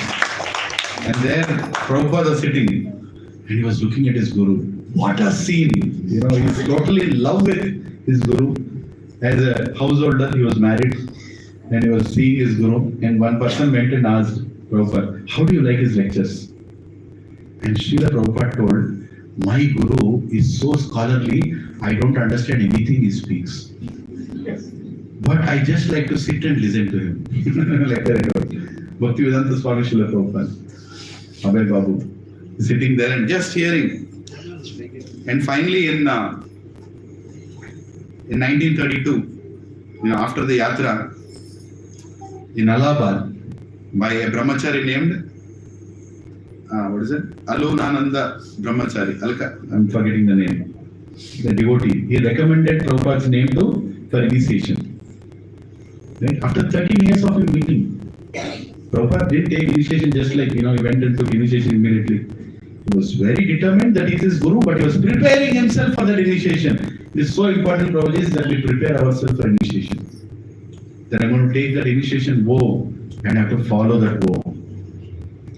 And Bhaktisiddhanta Swami Srila Prabhupada, with his own example, is showing that he waited for such a long time to prepare himself to serve his Guru. Because what kind of Guru is he going to serve? Bhaktisiddhanta Saraswati, Swayam Ray of Vishnu. Then when his name went for initiation, Bhaktisiddhanta Saraswati was very happy.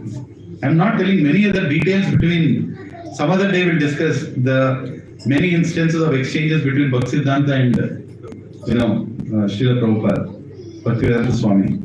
But he knew who is Bhaktisiddhanta Swami because he used to help them in building temples across. Many Gaudiya temples were built by the fundraising done by Bhaktisiddhanta Swami Srila Prabhupada. So he knew who is Abhay Charan Babu, very, very intelligent person. They said, "Okay, I will initiate him." And he not only gave the first initiation, on that very same day, he was also given the second initiation. Both Harinam Diksha and also the Brahman Diksha. Both were given to Bhaktisiddhanta Swami Srila Prabhupada. So many devotees would go and tell Bhaktisiddhanta that, this Abhay Charan Babu is doing so much service. Why don't we ask him to come and join the temple? And Bhaktisiddhanta Saraswati Goswami used to say, "No, when the right time comes, he will do everything." He would only think one statement.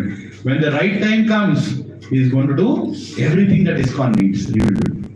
And that's exactly, he knew when is the right time, what is the right time for him to pick up from there.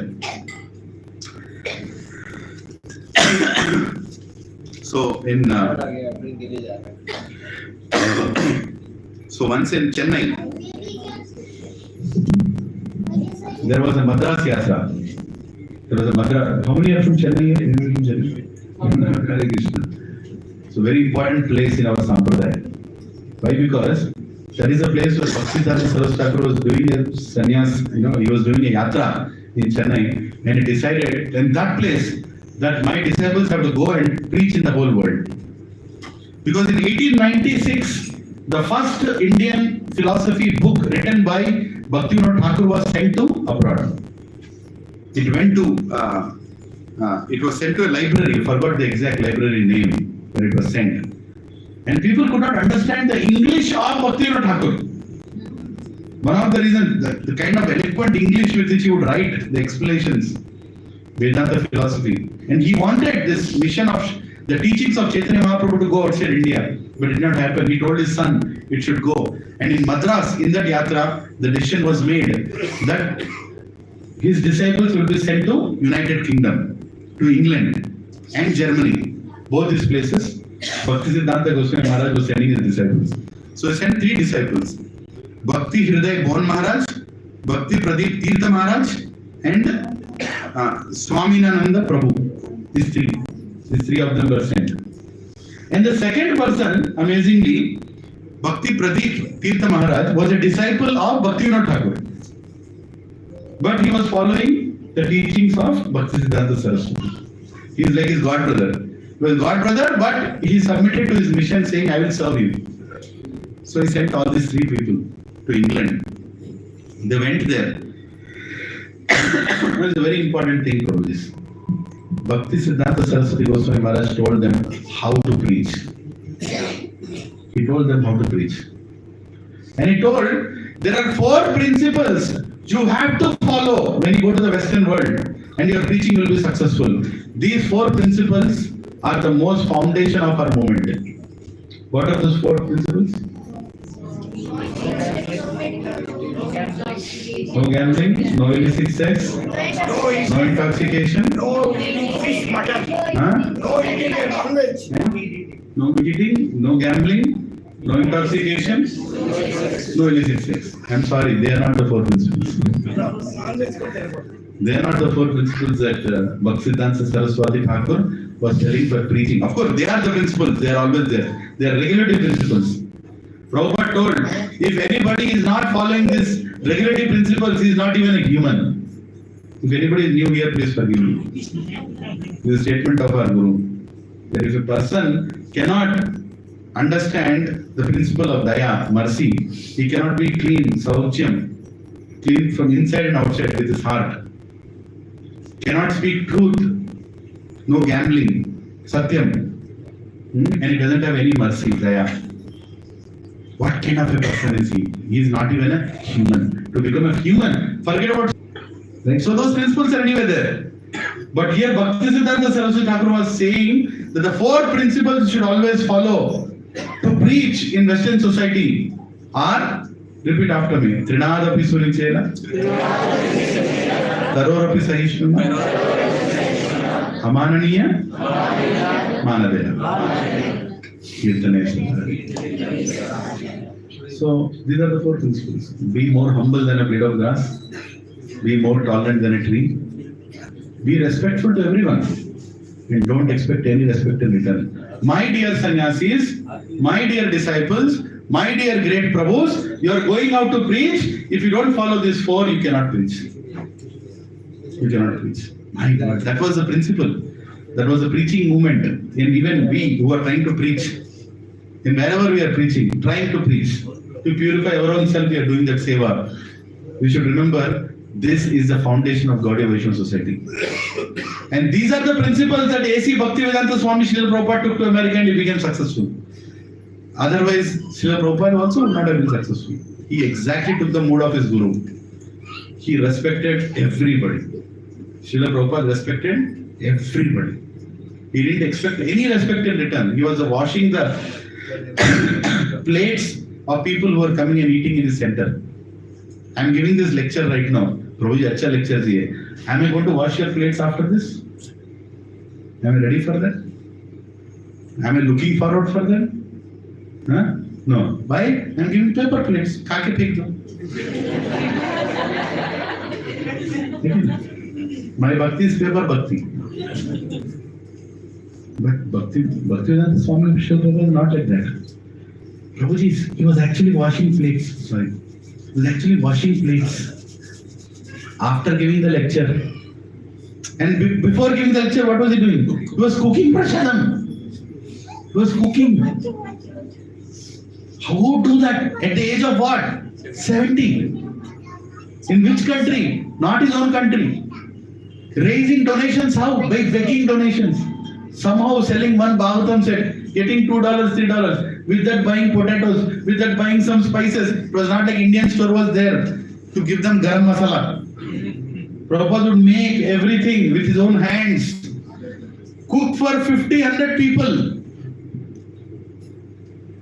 Right? And give the discourse. Arrange his own Vyasasan. Keep his own water bottle. If he has fallen sick, keeping his own medicines. We can't imagine what he did. And then cleaning the plates. And then telling everybody, please come next week also. and making a poster and keeping it outside. Next week is even beautiful topic. Next week is even this, even that, with the same enthusiasm. Bhaktisiddhanta Saraswati Goswami Maharaj wanted this in his disciples when they went to outside to preach. And that's what he instructed. Didn't work. Because it was not working, he said, now open a center, I'll send the money. And he sent one more Maharaj, Bhaktisiddhanta Goswami Maharaj. You also go and support this other three who have won. Somehow make it work in the West. Because it's a prediction. My father has told, he has seen foreigners coming and dancing in Mayapur. It is going to happen. It has to happen. It will happen. Can we see it happen? Go and do. Saranga Maharaj, he went there and he was trying to preach. Not working. No, it is not easy preaching to foreigners. You can't preach to Indians who know who is Rama, who is Krishna. How are you going into some foreign land, enter into their society and tell them, chant Hare Krishna, follow four regulative principles, and speaking in a Bengali accent that even we can't understand sometimes. It is not working. And Bhaktisiddhanta Goswami Maharaj, once he was preaching to one priest kind of person there, and he told, the priest came and told, finally one person came and told, I want to become a Brahmin, he told. And they were like, wow, I think the movement has started. I think we have, our mission of spreading Krishna consciousness has started. He said, yes, we will give you Brahman Diksha. But for that, you should no meat eating, no illicit sex, no gambling, No intoxication. no intoxication. No intoxication. And that person said, impossible. What are you speaking? It's impossible. Something that you are trying to implement, it will never happen. Forget about me being a Brahman. I don't have any desire to become Brahman. And then he wrote a letter back to Bhaktisiddhanta Saraswati Goswami Maharaj. That Maharaj, we can find people who are favorable to our movement, but we cannot find people who will join the movement. Right? Prabhuji, it was so difficult. It was not easy.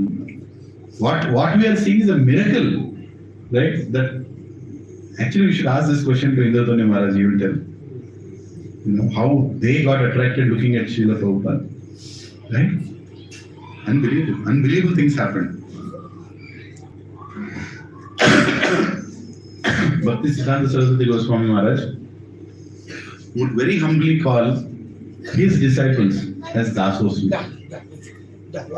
I am your servant. His disciples would call as Dasosmi.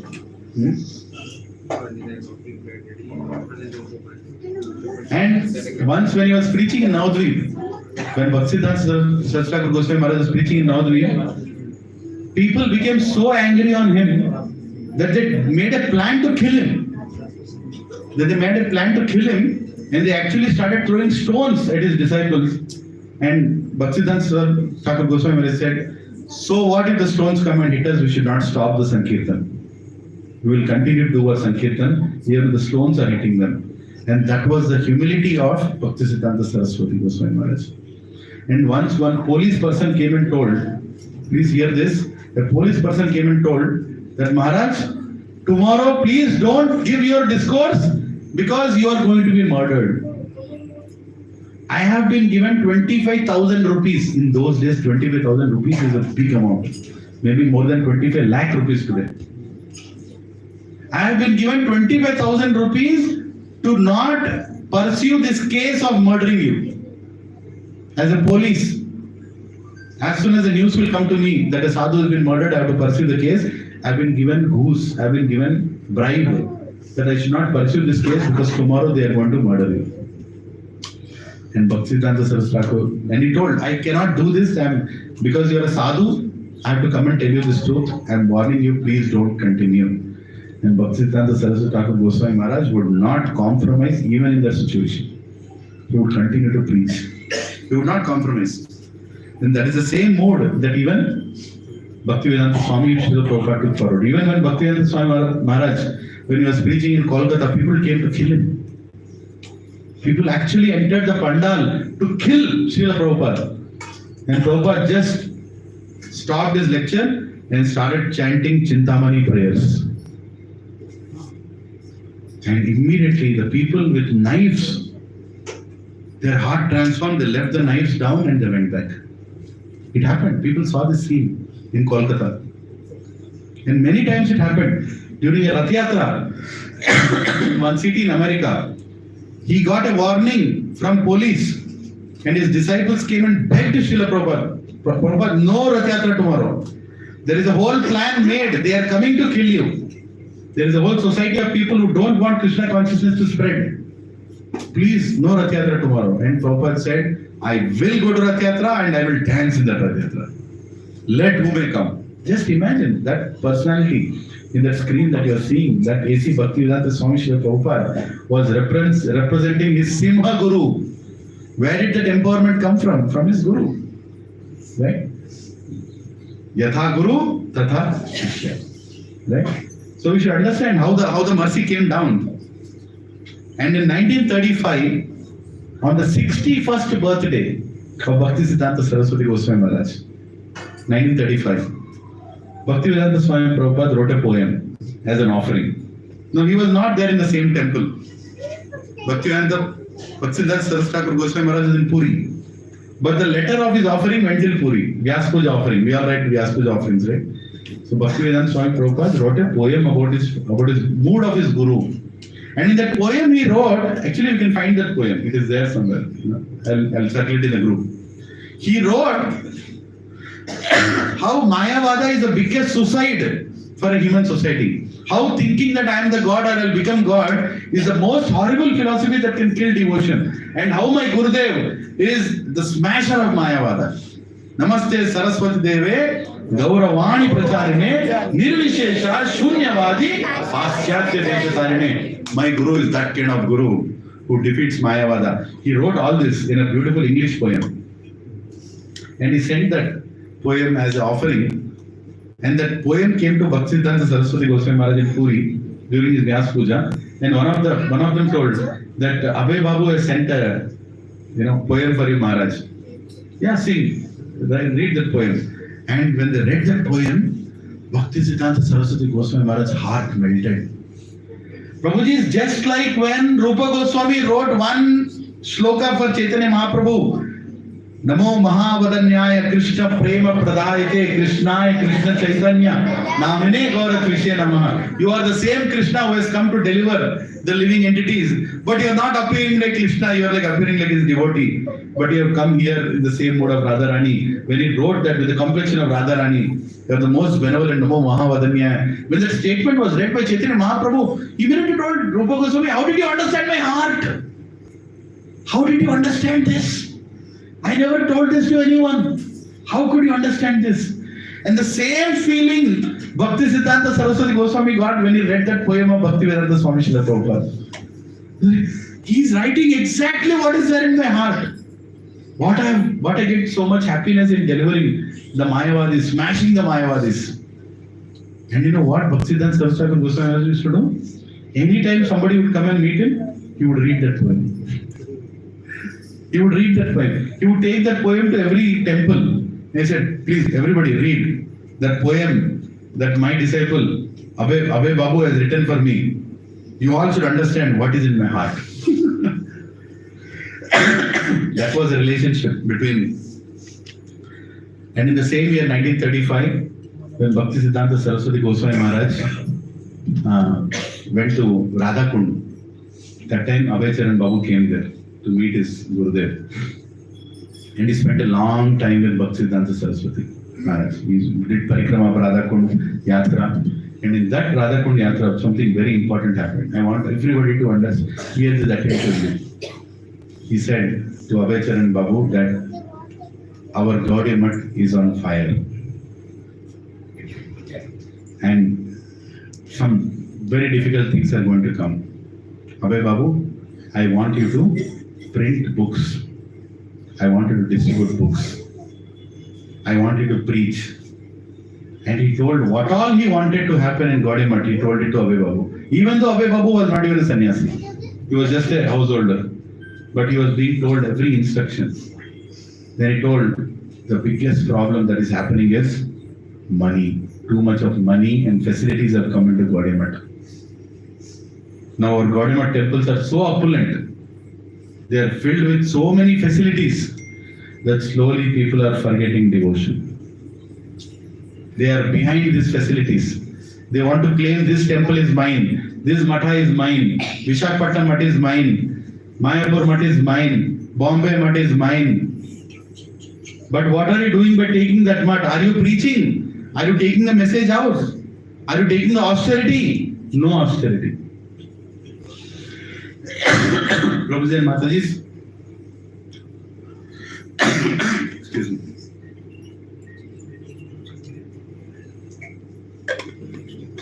I am telling this. The aspect of money, facilities in our spiritual life is very dangerous. This was a statement being told by Bhaktisiddhanta Saraswati Goswami Maharaj to Srila Prabhupada. The facilities that we are getting in our life, in the form of this hall maybe, in the form of ACs maybe, in the form of good ambience maybe, we should not fall for these things. The day we become very accustomed to facilities, our devotion will take a deep dip. We will stop doing any austerity. Our entire spiritual life will become superficial. And my humble request to all the families here, please take in the right spirit. You all used to have a social life. You all are coming from good families. You all had a culture of exchanging gifts even before coming to Krishna consciousness. Don't overdo that culture in Krishna Bhakti. I am seeing it is happening slowly. Over celebrating birthdays, over celebrating anniversaries, over gifting each other saris, dhotis. Don't do that. Because you know what will happen? Slowly, it will create a peer pressure among devotees. And entire effort of bringing this Bhakta Vrinda together will be demolished. I am telling you, it's very dangerous. Yes, we want to exchange gifts. Dadati, Pratikranati, all the principles are good, but don't overdo it. We want to lead a simple life. You can be a director, you can be a great rich person, you can live in a villa in whichever jilla, doesn't matter. But don't bring that richness here. Don't start gifting expensive saris, expensive gadgets. I'm seeing that. No, we are not here for that. We are here to learn how to become a simple devotee with simple heart. Gaudiya Math crumbled in 1935. Our satsang will crumble in 2025. If we continue like this, I'm getting really worried. Please, you might think I'm short-sighted, but I'm not liking what is happening. Don't get too many cakes from outside. You really want to give a cake? Make a small cake in your house. Like Surabhi Mataji, Nilesh Prabhu's wife makes beautiful cake. Simple cake. This is why you want to feed some good cake, get a small cake. Show your devotion in the form of services and activities, not in the form of ready-made gifts. No. Buying this sari, that sari, buying this kurta, that kurta, you are coming, I am gifting this. We are slowly going back to the same culture from where we came here. It's very dangerous. I'm telling you, it's very dangerous. And I'm observing that. My humble request, going forward, let's not give this gift business. Let's stop it here. 2025 onwards, no more gifts. Let people buy their own saris, buy their own kurtas. You really want to gift? Do an extra round for that person. You really want to gift? Do Nitya Prasad Seva. You can go and do Nitya Prasad Seva outside on that person's name. You really want to gift? Gift Bhagavad Gitas. In that, tell Mataji, on your birthday, because you have been my Siksha Guru, I am giving this 20 Bhagavad Gitas in your name to some people outside. Convert your gifts into devotional gifts. Don't bring that materialism back into the satsang. I am telling you, this is materialism. I have heard this, that already couple of families, they are feeling uncomfortable in the satsang. Because the family is a single bread earner, the Prabhu is already in peer pressure. that if so many birthdays and anniversaries are coming, how can I contribute? Because the word goes, right? Birthday is coming. If you all contribute, Mataji, every Mataji wants, every Prabhuji wants. But is everybody in a position to contribute like that? Your salary might be 1 lakh, somebody's salary is only 10,000. Are we entering this hall with our designations and salary pay packages? No. We are coming here to learn devotion. We are coming here to learn simplicity in spiritual life. We don't want these kind of things to crop in. This is a virus, this is a bacteria, this is worse than a coronavirus that will kill us, satsang, if you don't stop it right now. 2025 onwards. I don't want to see a single gift being given like this. Gift should be only spiritual.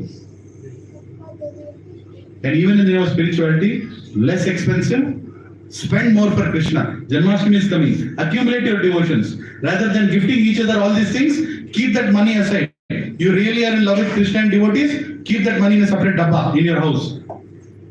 And bring that money and give it to Sri Gopal Prabhu for Janmashtami donation, for Rath Yatra donation. Instead of gifting each other and trying to create a whole scene. No, not right. Please forgive me if I am strong on this, but I am really worried. I am really worried. Vanchakalpatarubhasya kripasan bhaktivecha patitanam pavanebhyo vaishnavebhyo. Bhaktisiddhanta Saraswati Goswami Maharaj saw materialism entering the Gaudiya Math. Even though people were preaching, even though they are speaking big philosophy, but he could see the deep desire inside of recognition and pride. And he told Abhay Charan Babu that Gaudiya Math is on fire. It's going to burn to ashes. Just a matter of time. In 1936, this was in 1935. In 1936, Bhaktivedanta Swami Srila Prabhupada was feeling a lot of pain that he is not able to serve more than what he could. What he wanted to serve also he was not able to serve. Right? Prabhuji, sorry, I'm finishing in 5 minutes. Can somebody give some prasad to that family? Yeah. I'm just finishing in 5 minutes. I'm sorry about some delay. So, what was I saying? Yeah, in 1936, Srila Prabhupada was feeling a lot of separation from his Guru and he felt that, hey Gurudev, he wrote a letter to Bhaktisiddhanta Saraswati. That was the last letter written by Bhaktivedanta Swami Srila Prabhupada to Bhaktisiddhanta Saraswati Goswami Maharaj that I am a householder. All your disciples are great sannyasis, they are doing so much preaching, they are doing so many services. I am stuck in this ashram. How can I serve more? What can I do, Maharaj? And the same instruction that was given in 1922, the reply came from Bhaktisiddhanta Saraswati back to Bhaktivedanta Swami Srila Prabhupada that preach the message of Lord Chaitanya in English language around the world. That was the answer that came in the form of a letter. And Bhaktivedanta Swami looked at that letter in the very year 1936, December 31st, Srila Bhaktisiddhanta Saraswati Goswami Maharaj left this planet. And Srila Prabhupada was completely devastated after his Guru left. But he was empowered. Before he left, he gave the instruction for his lifetime. The first instruction that he got and the last instruction that he got, both are same. What was the instruction? Please preach the message of Lord Chaitanya in English language around the world. Right? And if you have money, what did I just tell some time back? If you have money, distribute books. Right? No need to have the superficial gifts, little gifts. That's okay. But don't make it public. And don't make it a culture in our satsang that we are going to. Our culture is bhakti. Every penny, Prabhuji and Mataji, they're all grahasthas. Rupa Goswami told, 50% of your money, of your earning should be toward devotion. And 50% for your emergency and your 50% donation dena padega. Nahin, dene ki zarurat nahi. 50% yahan dene ki zarurat nahi. But use it for devotional activities. I asked Radhesham Prabhu once, how do you understand this 50%? He said, yes. Use it for making a beautiful altar in your house. Use it for taking your family on a vacation which is going to holy places. Use it for buying good devotional clothes. Use it for distributing books. Use it for donating for festivals. Use it for conducting satsangs. Use it for buying things that are useful for satsangs. Can't we do that? We can do that. 50% is so less. You can do even more. Basically, every penny that is going out of your pocket should have some relationship to Krishna. Otherwise, we are spending money on Maya. Simple. There is no ifs or buts around it. There is either Krishna or there is Maya. Prabhu, how can I implement such a strong principle in my life? You can, if you start somewhere. Start somewhere. Discuss with your family. Because we are grahasthas, I'm telling you, Prabhuji, don't take individual decisions. Prabhuji suddenly will become renounced. Don't do that. Or Mataji will suddenly become renounced. You'll tell no more spending outside. She'll tell Upma only every day. Both will fight. We'll get a call. Prabhuji, my wife is not cooperating, my husband is not. We don't want this sari Upma fight. No. Point is very simple. Discuss it out. Implement step by step in your house. We have this much income. How do you want to spend this income? How do you want to invest this income? And stop showing opulent things in our devotional society. मैं bag लेके आई, मैं phone लेके आया, मैं लेके. Don't show these things. You don't need to be in satsang if that is what you're coming here for. You're not coming to satsang to show off how great you are. You are so great that you already took birth here. Everybody knows. You don't have to prove how great you are. Your greatness is don't take birth again. उनको सारी कुछ संपर्क करने देना है. सच्ची पोड़नी, सच्ची कोई पोड़नी. That is the goal, right? How beautiful you are, how this you are, how that you are. Enough. We have that society. If that is the society you want, come and join my family. Nalgonda Reddy's, Mark Delsu. Etla Zupet then Zupeta. I have left that place and came here for what? I want to see pure devotees. I want to see simple devotees. I don't want the same culture here. In the name of devotion cropping inside. Sorry if I am repeating it so many times, but I want it to enter your hearts. If I see any such thing happening, you are hurting my heart. In 2025, please don't hurt. Let us be very focused in our devotion. Let us be very focused in where we are putting our money, how we are using Lakshmi Devi in service of Narayan. No more Lakshmi Devi service in service of Ravan. Ravan sitting inside. Huh? So Bhaktisiddhanta Saraswati, final Leela, December 31st, 1935. When Maharaj was leaving, he asked his disciples to come and sing two bhajans. Rupa Manjara Pada. Rupa Manjara. Sri Rupa Manjara Pada. That was one of the bhajan. He told, I wanted to be sung when I'm leaving my body. And another bhajan that he was asked to be sung is Ishtashtakam prayers. All the 8 prayers again and again and again while I'm leaving the body. Prabhuji's, he left his body in between the disciples and he instructed his disciple A.C. Bhaktivedanta Swami Srila Prabhupada to continue. And by the way, it is also told that he told his disciples how to establish GVC in Gaudiya Math. It did not happen.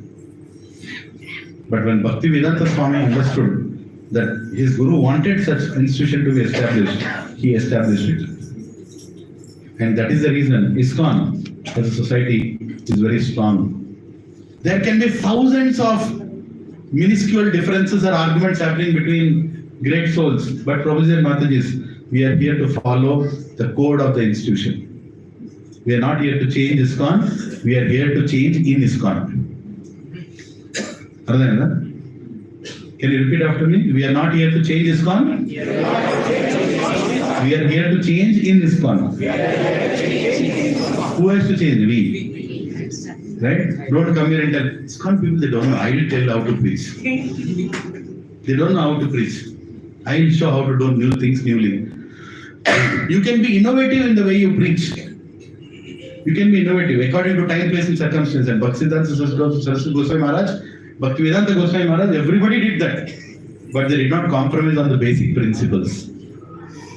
Prabhuji and Matajis, don't lead a duplicitous life because we are representing a great Acharya in the name of Bhaktisiddhanta Saraswati Goswami Maharaj. If we go outside and represent ISKCON in a wrong way, then we are insulting the great ray of Vishnu. Remember that. In our dealings with others, in our dealings in between devotees, in your dealings in the office, everywhere. Whatever you are, show it. Whatever you are, show it very boldly and show it very respectfully. Not a single filthy word should come out of your mouth for the rest of your life. Never. Never you should show an outside society how you are balancing your spiritual and material life in the name of balancing and showing how you are so adapting material life also. No. If you can't act like a pure devotee, fake that you are a pure devotee. One day Krishna will make you a pure devotee. But let's not compromise. Right? Our movement is not a onion garlic, no onion garlic movement. Our movement is prashada movement. Right? Don't go around, Googling where is the restaurant and get no onion garlic. That's not ISKCON. ISKCON means prasad. And prasadam also. Keep it simple. Try to keep it simple. Prabhupada told, serve it hot. Serve it hot, serve it fresh. That's all is needed. Right? We don't need to have 20 varieties, 20 brands. Huh? Chappan book for Jagannath, not for us. Right? Yeah, we need to have, we need to have some. We are used to, our tongue is used to eating so many Manchurias and Pumpurias and I don't know what all it is used to eat. So sometimes you want to eat, okay, but don't make it a culture. Oh, festival is coming, let us do this, let us do that, let us do this. Focus more on chanting. Time is coming close. Right? Very recently, I'm just sharing with you, very recently, I didn't want to, but just telling you how the Kaliga is progressing. Both my sons, Parth and Hriday, in both their classes, 2 students died last week. 19-year-old, 17-year-old. Children. They just died. One place went and played shuttlecock, something happened, some spinning of head, fainted, died. 19-year-old girl who is doing medicine. What the family must be going through. 17-year-old boy, who was doing MPC in Kokapet, in one of the colleges, my younger son was studies, died. Prabhuji's death is right across the corner. Why am I telling this? Death is right across the corner. Don't go by age. Don't think, I think I'm okay, Prabhu. No, you're not okay. You're not okay. Nobody's okay here. Become serious in spiritual life. Bhaktisiddhanta Saraswati Goswami Maharaj has come here to make us serious in spiritual life.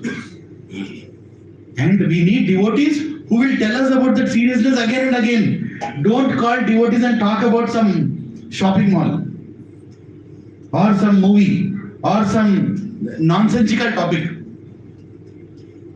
I've gone to Vrindavan, that restaurant, amazing pizza. No! You gone to Vrindavan, Radha beautiful darshan. You gone to Gokulananda, beautiful darshan. You gone to the samadhis behind Gokulananda, Narottam Das Thakur. What a beautiful place to chant. This is what we are supposed to discuss. But slowly, chanting back also is becoming a big complication now. నీకు 2 జిప్పులు ఉన్నాయి, నాకు 3వ zip కూడా ఉన్నది. Chanting back को भी नहीं छोड़ा. Right? Poor Devda.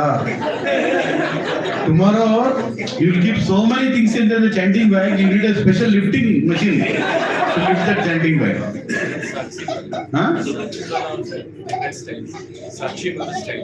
Sakshi? Different design. The design for pulling the bead also. My God. మనం వదిలేస్తే ఓ రోజు నా గోల్డ్ బీట్, నా సిల్వర్ బీట్ అది కూడా తీసుకొస్తారు. వదిలేదే అమ్మో. These things just crop up. You are chanting Hare Krishna, Hare Krishna. బాగుందా? ఈ మోహన్లానే ఉంది. This is what will happen. You will completely pollute the devotional society with the same tendency with which you are living before. Same tendency, I am telling you. My mother used to get saris, during before Krishna conscious days. Somebody has gifted you a sari with love that you should wear. She's coming home and ఎందుకు ఇచ్చింది చీర ఇదా నాకు ఇస్తే నేనేం చీర పెట్టినా I gave that చీర. What kind of చీర she is giving me? And how many times the same color? Doesn't she know what kind of sari I wear? That will also come in here, devotional life also. Oh no, Mataji. No. Don't give that sari, Mataji. That sari she doesn't like. Because that sari you gave to her, she is given to some other Mataji. I saw that. Huh? You used to sari chunda?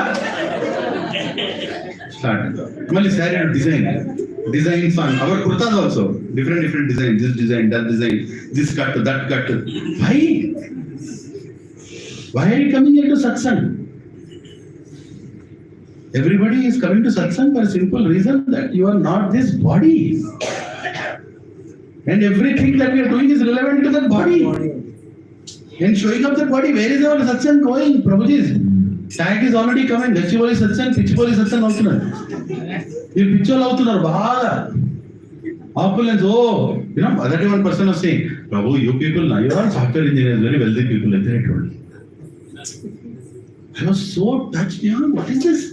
Is this the message that you are sending it out? If that is the message you are sending it out to the whole Hyderabad? That these people, rich people, software guys, what? They don't know how much software people are suffering. But money aspect? Opulent house, this gated community, that villa, this jilla, what? Wherever are we going? Let us consciously. You might be thinking, why am I repeating this point again and again? Last time I am repeating. Last time in 2024 I am repeating.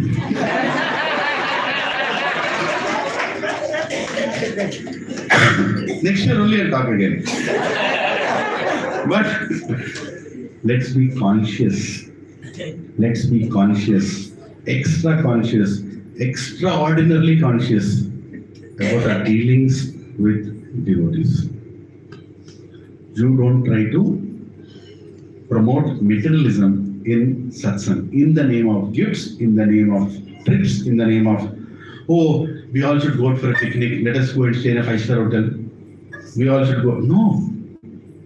Don't take satsang devotees for picnics. My humble obeisances to each one of you. Go for yatras. And yatra is not a picnic. Yatra is for a spiritual elevation. That's part of our 5 process of bhakti, explained by Srila Goswami. Right? Yatra should be for spiritual elevation. And sadhus are coming. Gift sadhus with your donations. You want to give donations, right? Give it to sadhus, they are coming. They will use it in devotional service. They need grahasthas to continue. Do it. We don't need internally, but we can do it externally. We can give it. So with that said, let us remember what Srila Bhaktisiddhanta Saraswati Goswami Maharaj has done for us. And there is a beautiful series of books written by His Holiness Bhaktisiddhanta Swami Maharaj on Bhaktisiddhanta Saraswati, and we have to read that. Srila Bhaktisiddhanta Vaibhava is a series of books. Yeah, I'm telling you. So you can buy those books and read those books. It's very important we know the mood of our acharyas, Prabhuji, otherwise we will create another upper sampradaya within the sampradaya. We should know what is the mood of the sampradaya. Recently I went to Chopati temple. I was sitting there and looking at Prabhuji's and Mataji's. Krishna Chandra Prabhu and his wife, you can't recognize them, the kind of clothes they wear and came to the satsang. The kind of opulence that they show when they come to satsang. Right? They are multi-billionaire family, but very humble in satsang. And they don't bring any office matters here. No, nothing. Right? When their turn comes, they'll go and stand in a chappal stall, take everybody's chappal, keep in their pocket and give them a coupon. Their turn comes every 1 month. Right? Let's remember why we are coming here for satsang, and let's be very clear on what we want to become in satsang. Let's not deviate from that. Let our festivals be more opulent. Let there be more festivals in the satsang. Let us celebrate every single appearance and disappearance of an acharya in this satsang. That is more important. How many of you are following the Vaishnava calendar? How many of you are seeing who is the next Acharya's appearance or disappearance that is coming? How many of you are observing fast on the day of appearance and disappearance of an Acharya? How many of you are singing on the appearance day, Jai Oi Vaishnava Thakur? On the disappearance day, how many of you are singing Jai Lo Premadhana? And singing with some emotion and devotion? We should make it part of it. That is part of our sadhana. That we follow these principles. Right? Make it part of your life. Not to show anybody. Our gratitude to our acharyas. Our gratitude to Bhaktisiddhanta Saraswati Goswami Maharaj. He has created the Vaishnava calendar for us, for all of us to follow for eternity. Right? Let us follow the calendar diligently and let us teach others how to follow a Vaishnava culture. Prabhuji, there is a big responsibility we are all carrying when we are wearing this dress and when we are wearing this kanji. And when we are holding the chanting mala. Very big responsibility we are carrying. Don't do anything that will bring down the image of our great acharyas. Because people are observing. Other sampradaya people are observing. How are we walking? How are we talking? How are we sitting? How are we speaking? Everything they are observing. And they should feel proud of us when we are representing such acharyas. The tree is known by its fruits. ISKCON is known by its disciples, by its devotees. Right? Let us set that great example. Hare Krishna, Hare Krishna.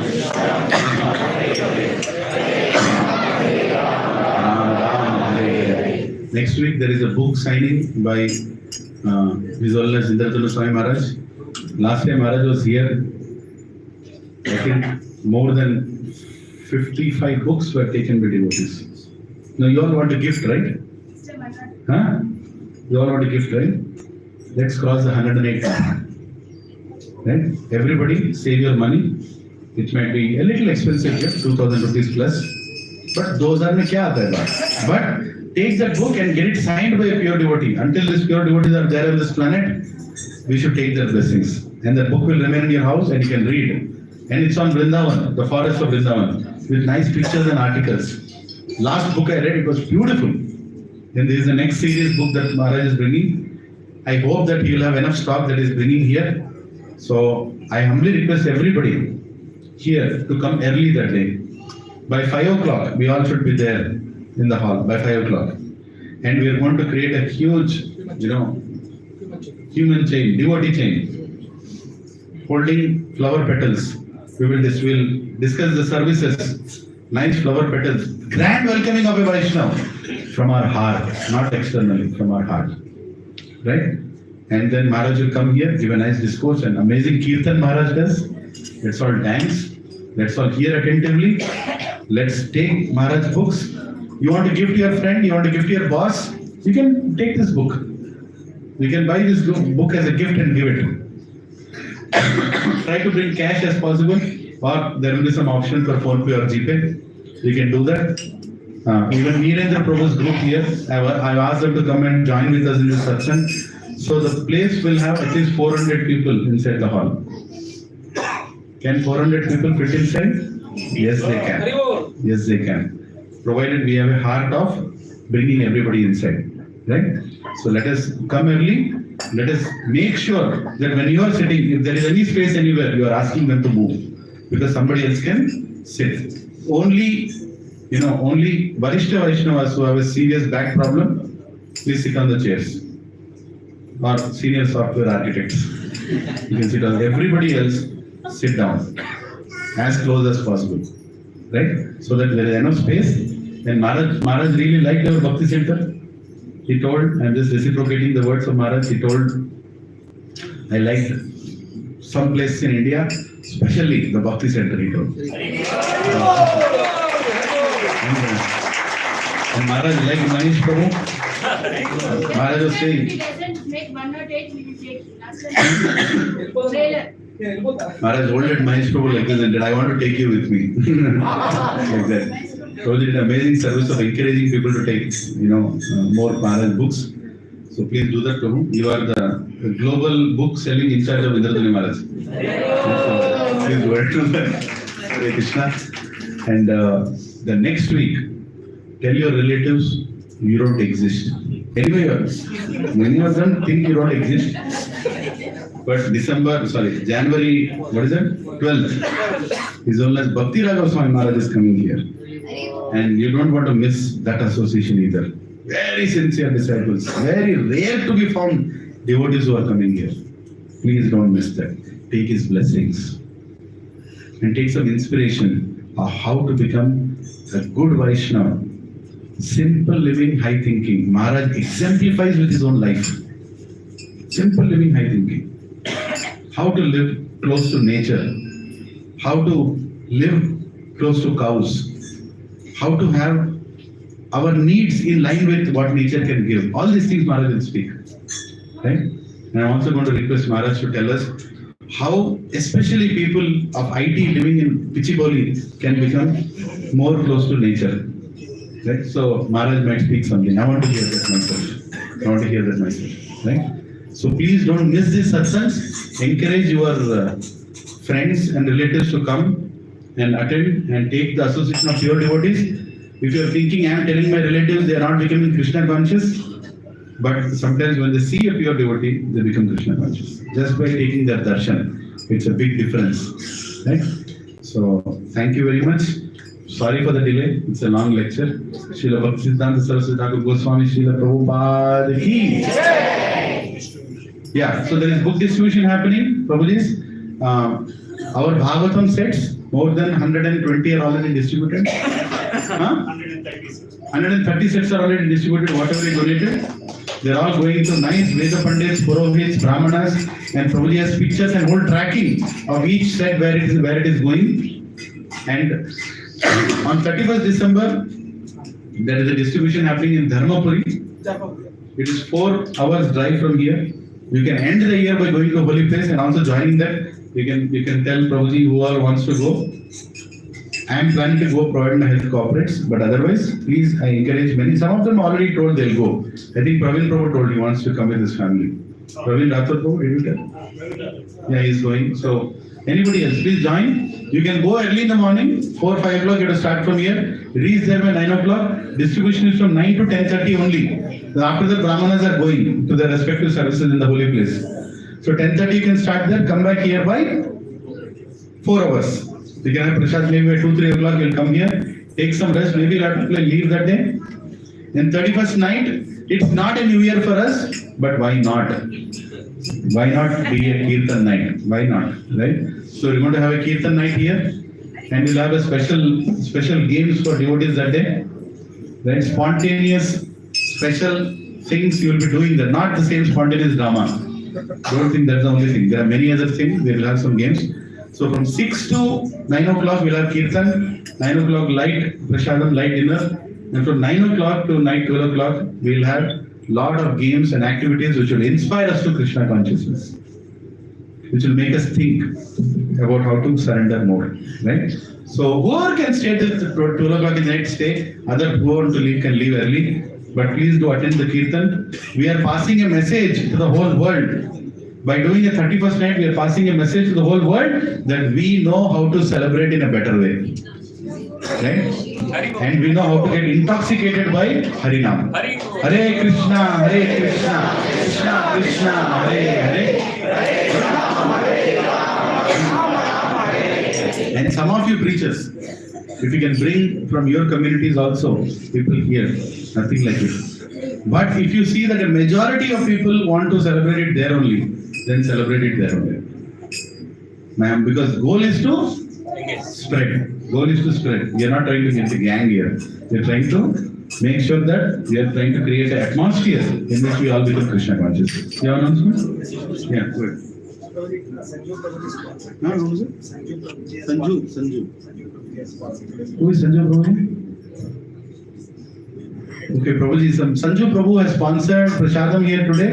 So I don't know Prabhuji is here, you can just get up once, but wherever he is, let's chant Hare Krishna mantra. Hare Krishna, Krishna Krishna, Hare Hare, Hare Ram, Ram Hare Hare. And one more very important announcement.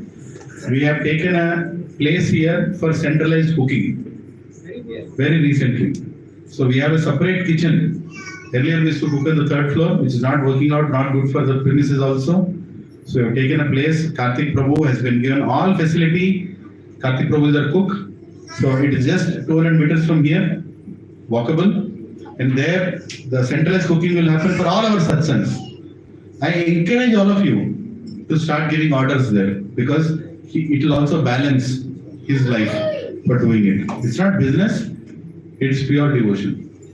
And for your birthdays, for your anniversaries, for anything, you can give orders to Prabhuji, he can make at a very reasonable price, the prasadam will come to your house. Right? Or to the center, or to your respective communities. And for mass cooking also, we have all the equipment which we had bought for the center, the same thing will be used. Right? So I just want to make all of you aware that we have an exclusive kitchen now, and I think today's prasadam also is coming from there only. It's getting cooked and is that right? It already came. Hare Krishna. Namaste Narasimhaya.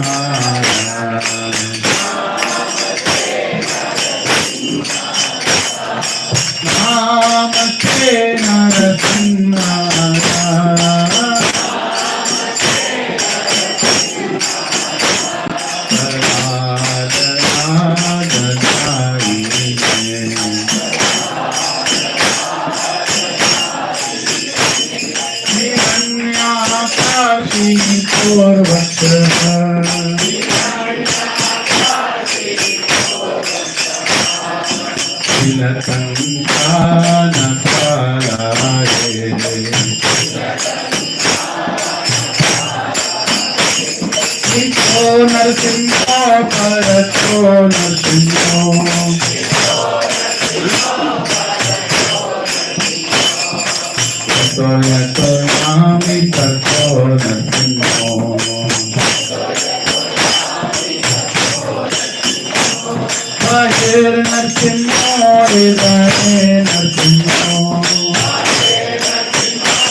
Shri Vijay भगवान की, श्रीमणि प्रहलाद महाराज की, जय विष्णुपाद परम सुराचार्य अष्टोत्तर दीवान के भक्ति सिद्धांत सरस्वती गोस्वामी श्री प्रभुपाद की जय, नामाचार्य श्री हरिदास ठाकुर की जय, अनंत कोटि वैष्णव वृंद की जय। प्रेम से बोलो जय श्री कृष्ण चैतन्य प्रभु नित्यानंद श्री अद्वैत गदाधर शिवसादि गौर भक्त वृंद की जय।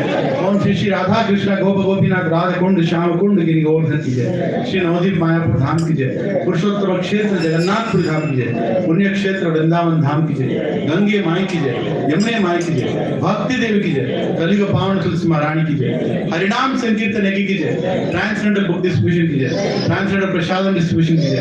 निताय गौर हरि प्रेमानंदे। All glories to the assembled devotees. All glories to assembled devotees. All glories to assembled devotees. All glories to Shri Guru and Shri Gauranga. Vancha kalpatarubhyascha kripa sindhobhyo cha patitanam pavanebhyo vaishnavebhyo namo namaः। अनंत कोटि वैष्णव वृंद की जय। ऐसी भक्तिवेदांत स्वामी श्री प्रभुपाद की जय। Today what birthday? This birthday they are elected. Hari, no. We should celebrate birthdays, please. You know, please don't mistake me. There's a beautiful cake. Let us have the cake celebration. Hari bol, please. Samrit and Fakir, both. And Sannidhi also is here. Hari bol, Hare Krishna. Let's celebrate. Hare Krishna.